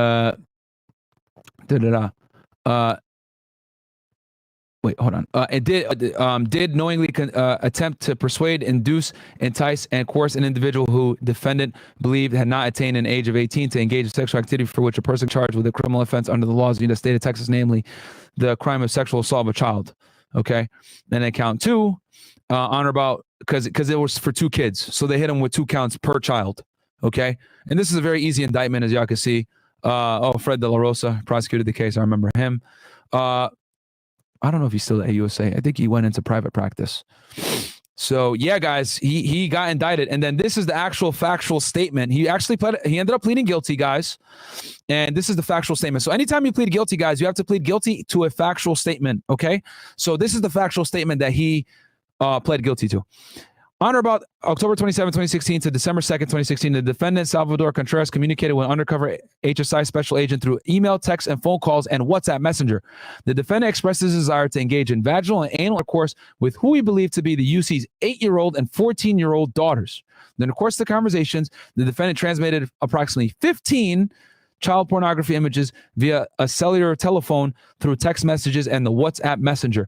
On December 2nd, 2016, the defendant traveled from Del Rio to Cotulla, Texas to meet the UC and engage in sex with UC's 2 underage children. This conduct would constitute sexual assault of a child under Texas Penal Code 22.011.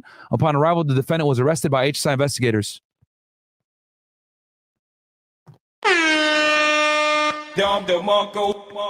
was the one that planned that arrest. Okay. And the defendant admitting sending the child pornography, but claimed that references to having sex with children were simply fantasy. So yeah, this was actually one of my most satisfying arrests, guys. I've arrested so many pedophiles, guys, because even though I never actually did the pedophile cases, I specialized in drugs, weapons, and like organized crime. The child pornography group, all the guys that were in that group, the child exploitation group, they were my friends. I would go to barbecues with them. I'll play video games with them. I'll play Overwatch with them and stuff. So like all those guys were like my friends. So like I would hang out with them and shit like that outside the office. So anytime they had an arrest, I was the youngest guy in the office. I was 24 when I got there, and I was the most fit. So anytime because I remember one time we took down a guy that was former like special ops, and he was trying to have sex with a kid. He traveled all the way to Laredo to bang a kid and all this other stuff, right? Really like sick individuals. So anytime they had these takedowns, they would always call me and I would help. But this one, I was the actual team lead on, which isn't normal to bring in an agent from another group to be the team lead on your investigation. But I was the only person that had knowledge of Cotulla. So we ran the operation because they didn't know like the area at all.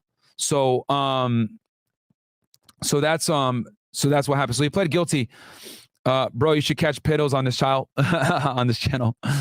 Yeah. Yeah, special forces, I mean. I think he was a former Ranger is what he was. He's either a Ranger or SF. So one of the two. But yeah, man, a lot of crazy stuff. Our boy Myron doing the Lord's work. Yeah, bro. I always like took these kind of cases personal whenever they did anything to children, bro. Like that shit fucking used to get me mad. Because I never did the cases myself because I didn't have the stomach for it, because you'd actually have to like look at the image and stuff to analyze the evidence. But I would always be down and volunteer when they did takedowns every single time.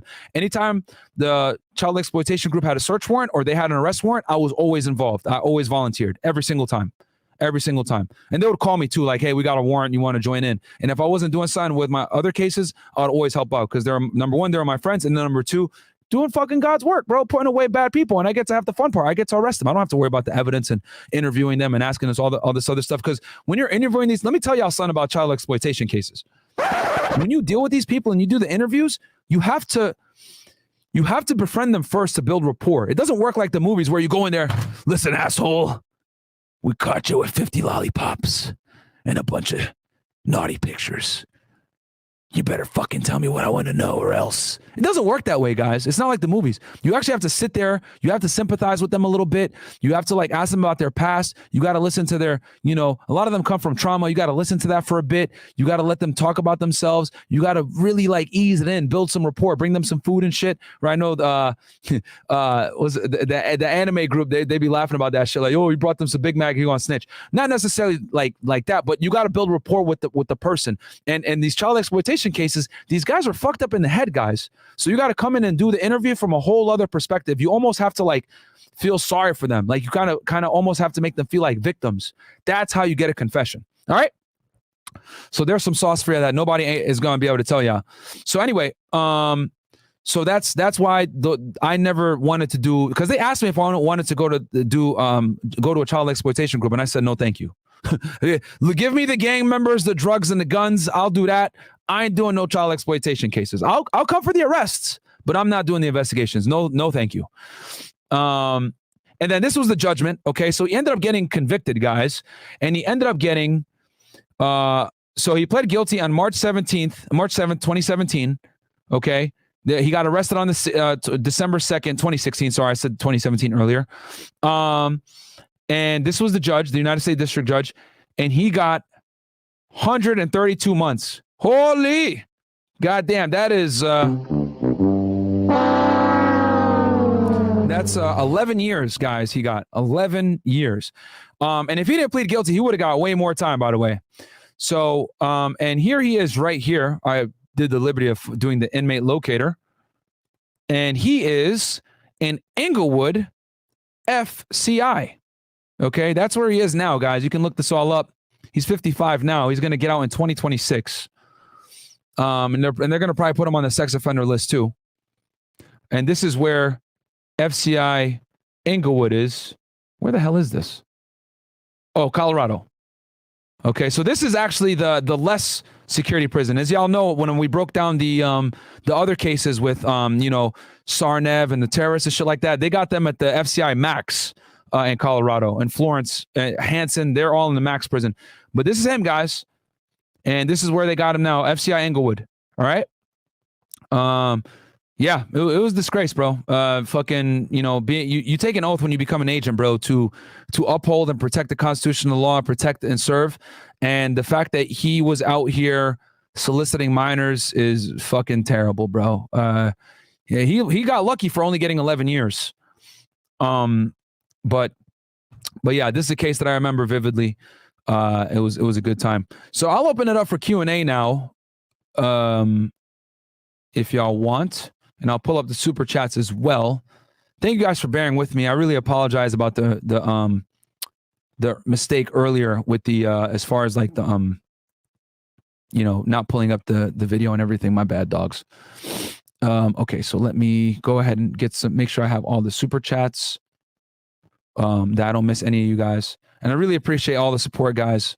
I really do enjoy making this stuff. Like this channel, like I don't do it for the money, guys. Like a bunch of these videos here are like demonetized and shit like that because it's like, you know, too much violence or like a copyright, whatever. So I don't really do it for the money. I do it for y'all because I think you guys really enjoy this stuff. And let me know if y'all enjoy, like you guys enjoy me breaking down cases that I actually did myself. So this one, I wasn't a case agent, but I was very heavily involved in this one because I was a team lead on the arrest, and I figured that would be the most exciting shit for you guys. Okay, D-Nice goes, Jesus Gabriel Rodriguez Jr. for the Miami Gold case. Okay, thank you, D-Nice. I'll make a note of that. Chris French, our boy Myron doing the Lord's work. Thank you. 3 Diggers, bro. You should catch pedals on his channel. Okay. The Don, How to Catch a Predator, Feds Edition. Okay.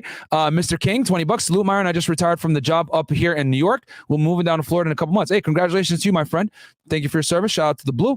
3 Diglets. Where is he now? Is he still locked up? Yes, he is. I just showed y'all. D-Nice, $2. Can you do the Miami gold smuggling case? Okay. 3 Diglets was Wear Your Pants, gone. Anna Rodriguez. My dad did corrections in Austin, and I'm so glad he doesn't do that line of work anymore. So much respect for that type of work he did. Thank you, Anna Rodriguez. 3 Diglets, $20 op. Thank you so much, 3 Diglets. L, being from Texas is the coolest episode you've done. Okay. Motherfucker, you Chuck Norris. That's Cardi Bands. Myron Jr. Will the story be fire or trash? Vote after he's done. The Don, $5. I just want to know, called you and let you know. Okay. On my way to Laredo right now, my hometown. Okay. That was from Blaze Lightyear, Mang ENT. Okay, I'm just making sure. Okay, Troll Village Citizen, we can't see. Share your screen, Agent Gains. What program are you using where you can't see your chat? We were spamming for 7 minutes. Bro, share your screen, gang. Can't see the map. Can't see the map. Damn screen. Yeah, dad, share, please. Okay. And these are all me getting roasted for fucking up, which I am sorry, guys. Okay, I think I'm caught up on the thing. Okay, sorry, guy, I can't watch you today. My guy's super busy today, but shout out to the content that you do and everybody else. Hit the like button. Try to get to 100% engagement. Yeah, guys, can you please like the video? I know I fucked up earlier, but I'm gonna make sure I put the timestamps in there for y'all and just put skip this part. And let's see here. We got 986 likes, I think. If you guys could give me 1,200, I'd really appreciate it. It helps the channel a lot because you know, it's a growing channel, it's a small channel, it's a niche, right? Not many people are doing this, but. Okay, what are we at? Yeah, we're at 1.1. If I get 200 more likes, guys, I'd really appreciate it. So this could get pushed in the algorithm. And then let me see here. So I think I'm caught up on the super chats on that, and I think some others just came in. Okay, Wizard X, do you think OnlyFans will shut down like the back page because of reports of trafficking? No. And the reason why is because OnlyFans has already taken steps to protect themselves against that. So OnlyFans, guys, if you're going to make any type of content on OnlyFans, they require an ID of all actors in the video to make sure that they're at least 18 years old. And that's actually to avoid this violation, which I just showed y'all under 18 USC, which is, you know, child pornography. So good question. Devontae Murray. Hey, Myron, you that Littleton, Colorado is where Columbine High School is at. Oh, okay. I didn't know that. Learn something new every day. Tyson SEO Myron, have you ever done the good cop, bad cop routine during an interrogation? LOL. Yeah, of course. I was normally a lot nice. I was always very nice when I did my interviews, guys. I was actually very, very nice with suspects. Like, I would always buy them food. I would always, like, if they were cool, I would handcuff them in the front, even though you're not supposed to do that. Don't tell anybody. Wink, wink, none judge. I would handcuff them in the front. You know, I would treat them with respect. I was always very, very polite, you know. So yeah. And, you know, obviously when I transport them in the vehicle, I'll handcuff them in the back because that's policy. But, like, if I was, like, just talking to them or whatever, like in a thing, I'd always unhandcuff them. Or if I was like just moving them around, I'll handcuff them in the front, right? Because a lot of guys had like back pain. You know, sometimes you deal with people like they're fat or whatever, and they can't, or you only have one pair of cuffs. I remember one time I had to give someone like 3 handcuffs. So it goes a long way when you treat people with respect. I said this before because I was having a conversation. I forget who it was. It was one of our guests that came on the show. My job is to take away your freedom, not your dignity. You know what I'm saying? So I always respected people, even though I arrested them. Even this Border Patrol agent, I treated him like with respect. Even though he was doing a terrible thing, it wasn't personal. You know what I'm saying? You can't be emotional and personal with this type of stuff. Because if you get emotional, well, oops, sorry, didn't mean to shoot you. Now you're dead, and I'm going to jail for murder. So you got to really be able to control your emotions. Okay, let's see here. Super chat in your questions, guys, and I'll read them. Let's see here. This is the Q&A. Jesus Gabriel. Okay. Yep. Let me, I'm going to take a picture of that right now.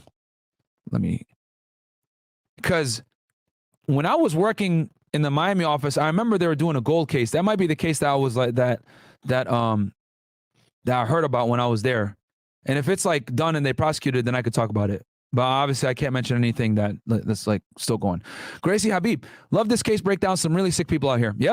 Yep, I was doing this all the time, guys. This is just what, guys, I have, you know what the crazy part is? I got like a million stories like this, by the way. I got a million stories like this. So if y'all want me to start doing my own personal cases more like this, let me know. If y'all want to break from celebrity cases, I could do this for weeks. You know what I'm saying? Game Face Myron. Hey, yo, let's check the super chat real quick. Fun fact, legal age of consent in Victoria, Australia is 16. Yikes. Yeah, every state is different. Like the age of consent in some states, guys, is like 15 or 16 in the United States itself.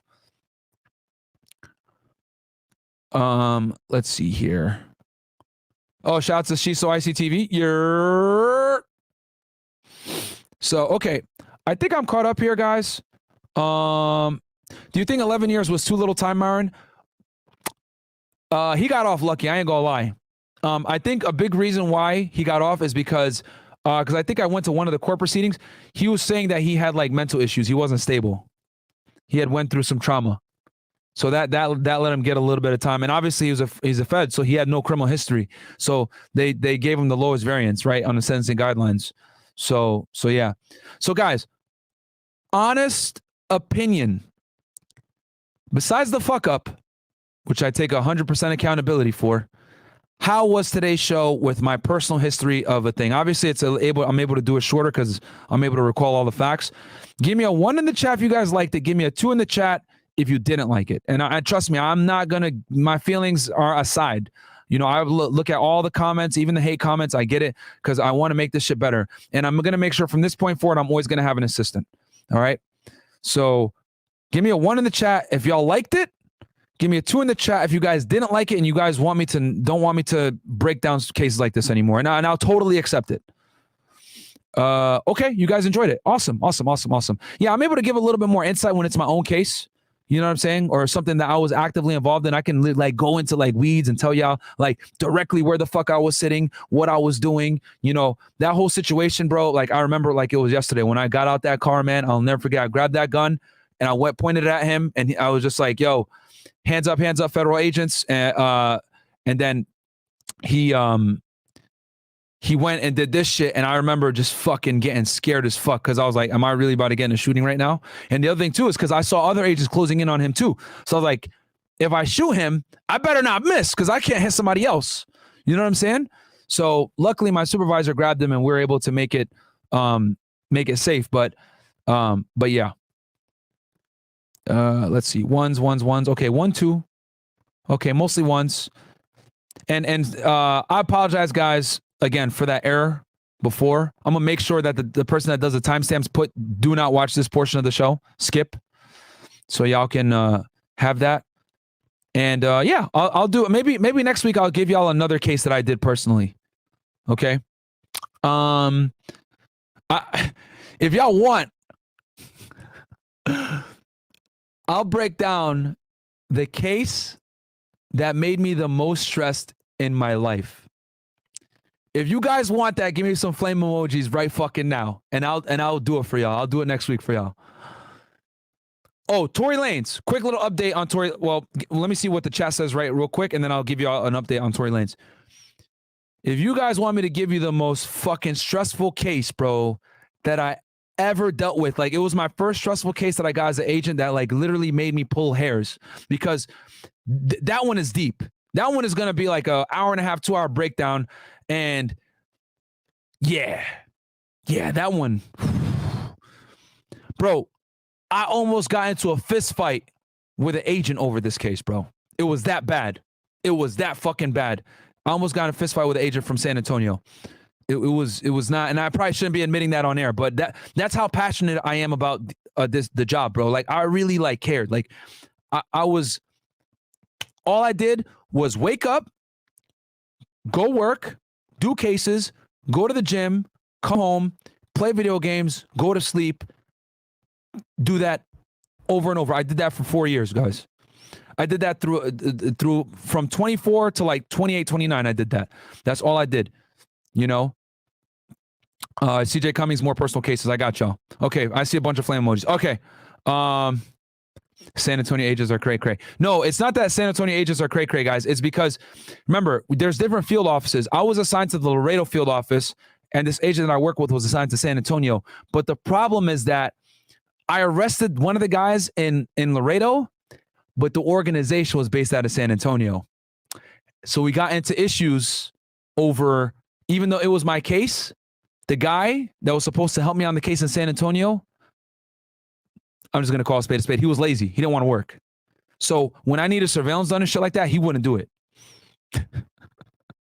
So, but it's way deeper than that. It's way deeper than that. Like why I was so pissed off. Like that case, you guys see right here, these white hairs I got right here? Hand to the man. Swear to God, these white hairs I have right here, guys, came from that fucking case. I started getting my first white hairs from this case. And I'll break it down for y'all next week. It's going to be crazy. It made national news. It made national news. I ain't going to tell y'all now. No. You guys are going to have to wait on the next episode of Fetid Z. But that case is literally like, y'all, like I lost a lot of hair follicles from these girls on this show, but the hair follicles started losing from that case, and I started getting the gray hairs from that case. Whew. Man, it's like just even thinking about it right now, like got me hot. Like I'm just like, man. Okay. Anyway, Okay, Tory Lanez. Shout out to Christina. She's been working really hard for y'all, bro. She has documents that nobody else has. I've already reviewed some of them. She has police reports. She's getting pictures right now. She's getting a bunch of crazy stuff on this Tory Lanez case. And she's been reading through it. And she sent me a message today. She was telling me, because she's been reading through it for me. We got a lot to talk about. Y'all got it's gonna be a good one. It's gonna be a good one. That's all I gotta say. It's gonna be a good one. So shout out to her. She's been working really hard getting me all those documents, guys. Like that she'll help me on that one because she's been reading all the docs that she's been getting. She has someone in LA is helping us. So yeah, shout out to her. Okay, let's see here. Oh, okay, Gonzalo. Guys, the reason why I didn't say RIP to Coach Redpill is because I knew they weren't I was confident that nothing happened to him physically. I knew that they grabbed him. I knew that was a matter of time until they grabbed him. But you guys got to understand that Ukraine, the last thing they want to do when they want Western assistance, right, in this conflict, is kill an American citizen. Y'all get that? Like if they killed an American citizen, that would be a huge problem. Okay, so this is what I think happened. If y'all want me to give me a one in the chat, if you guys want me to give you my speculation on what I think happened to him, give me a one in the chat, and then I'll end the broadcast.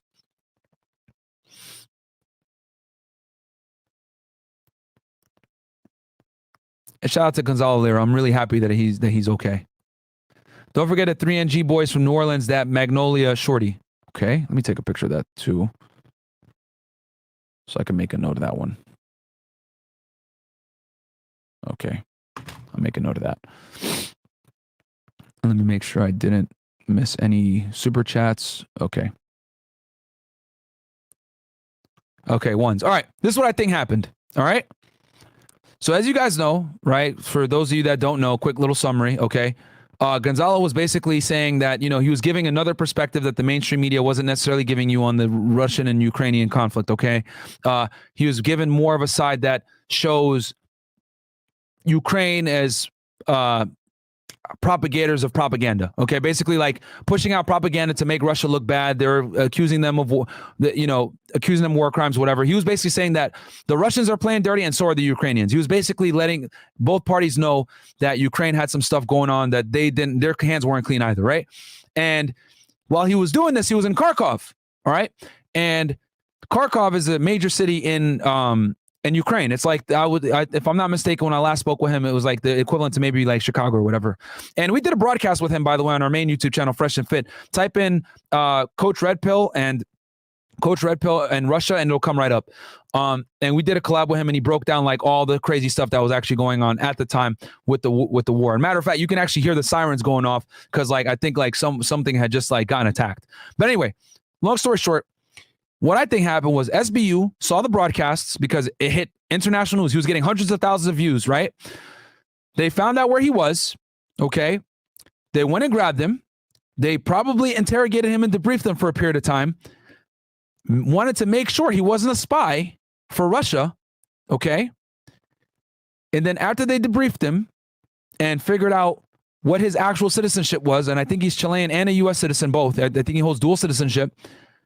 They pretty much determined, all right, we're going to let him go. And the reason why is because if he had not been a U.S. citizen,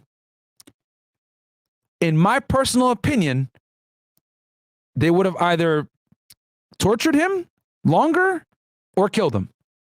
The fact that he's a U.S. citizen, I think, was a significant component as to why they didn't hurt him. Because Ukraine wants Western assistance. The last thing you want to do is kill an American citizen in Ukraine for reporting on stuff from a journalistic capacity. He's not a spy. He's an American citizen, and he's essentially a journalist. Okay? So it's barbaric for y'all to kill him. So that's what I think happened, personally. They took him in, interviewed him, made sure he wasn't a spy, potentially hit him with criminal charges, because I know when he did his broadcast back, he couldn't talk, and he couldn't leave the area. So they might have hit him with some criminal charges. And that's it. And I'm just glad that he's okay, because I did definitely make some phone calls that we need to get the State Department and everything involved. I was getting some wheels of motion that that we had an American citizen in Ukraine being held against his will, right? So I'm glad that he was okay, but they're not going to kill an American citizen, bro. They ain't going to do it. 3 Diglets, Ukraine need to chill, $100. Thank you so much, 3 Diglets. I appreciate that greatly, bro. You're such a big supporter, man. I'm about to buy a piece of equipment and name it after you, bro. You really be showing love, man. You be roasting these chicks, though. Darren Robinson, $10. Are you still going to cover 9/11 on FedEx? It would be nice to get a real breakdown considering all the conspiracies people believe to this day. Yeah, I got you, bro. I'll definitely do it. The thing with 9/11 is that's going to be a long one. That's going to be a long broadcast. I ain't going to lie. That's going to be a 2 to 3 hour one.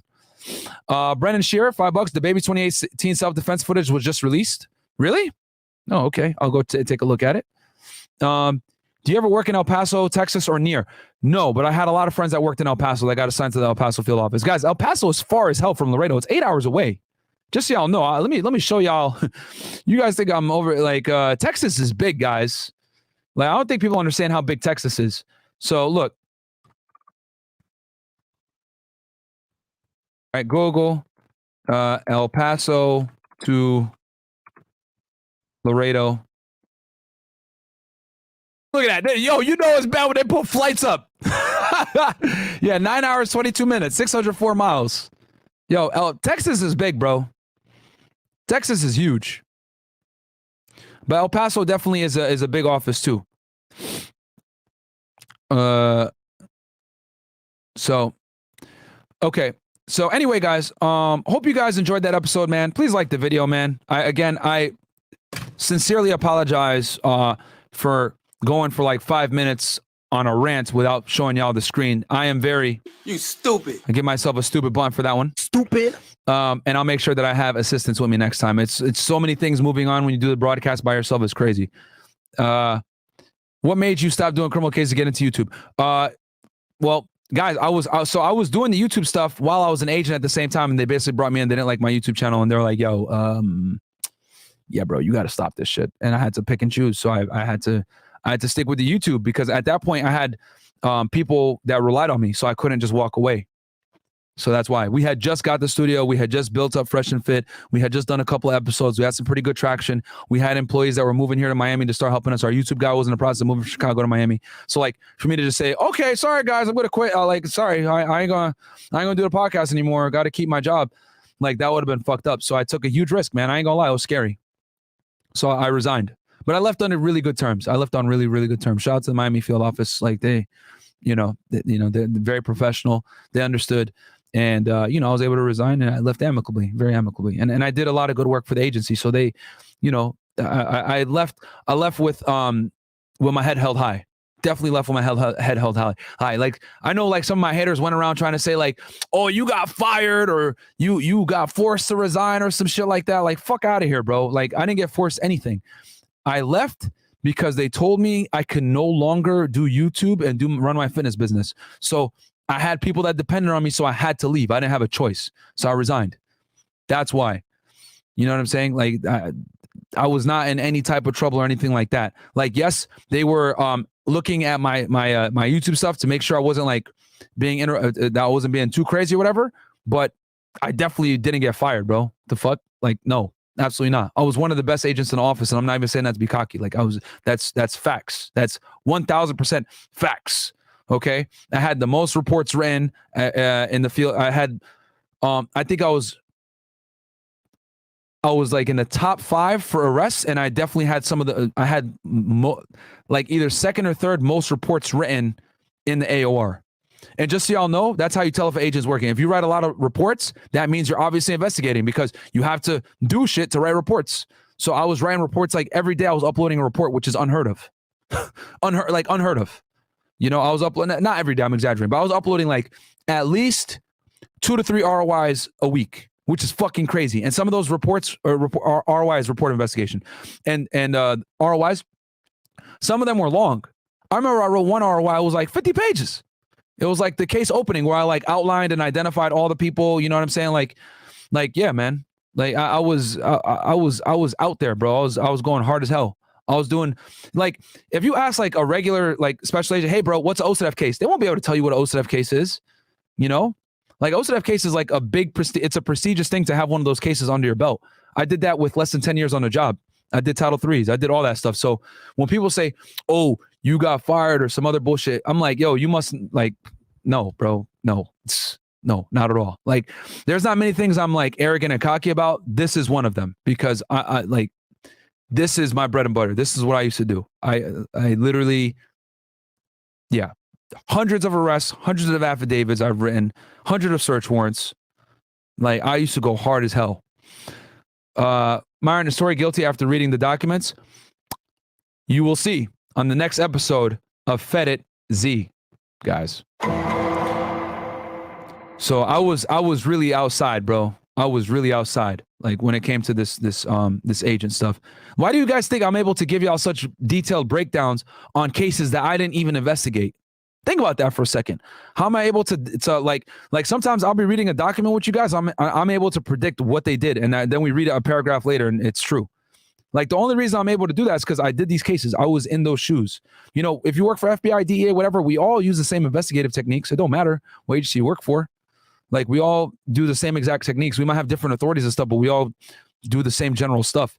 So you're only going to know that from being in the field and doing stuff. You know, I wasn't like one of these outreach agents going to colleges and be like, oh, let me recruit you. Like, I was doing none of that. We make fun of those kinds of guys. I wasn't doing none of that shit. I was in the field, doing cases, going to court. If I wasn't in court in a suit, I was wearing jeans and a t-shirt and fucking Nikes and going to work, go outside all the time. Never in the office, right? If I was in the office, I was writing reports, but I was always outside doing shit. You know what I'm saying? Or I was like researching or whatever. So, I said Nikes. No, sorry, I meant to say Sperry's. I was wearing them Sperry's, baby. I was wearing them boat shoes. We Connecticut out here.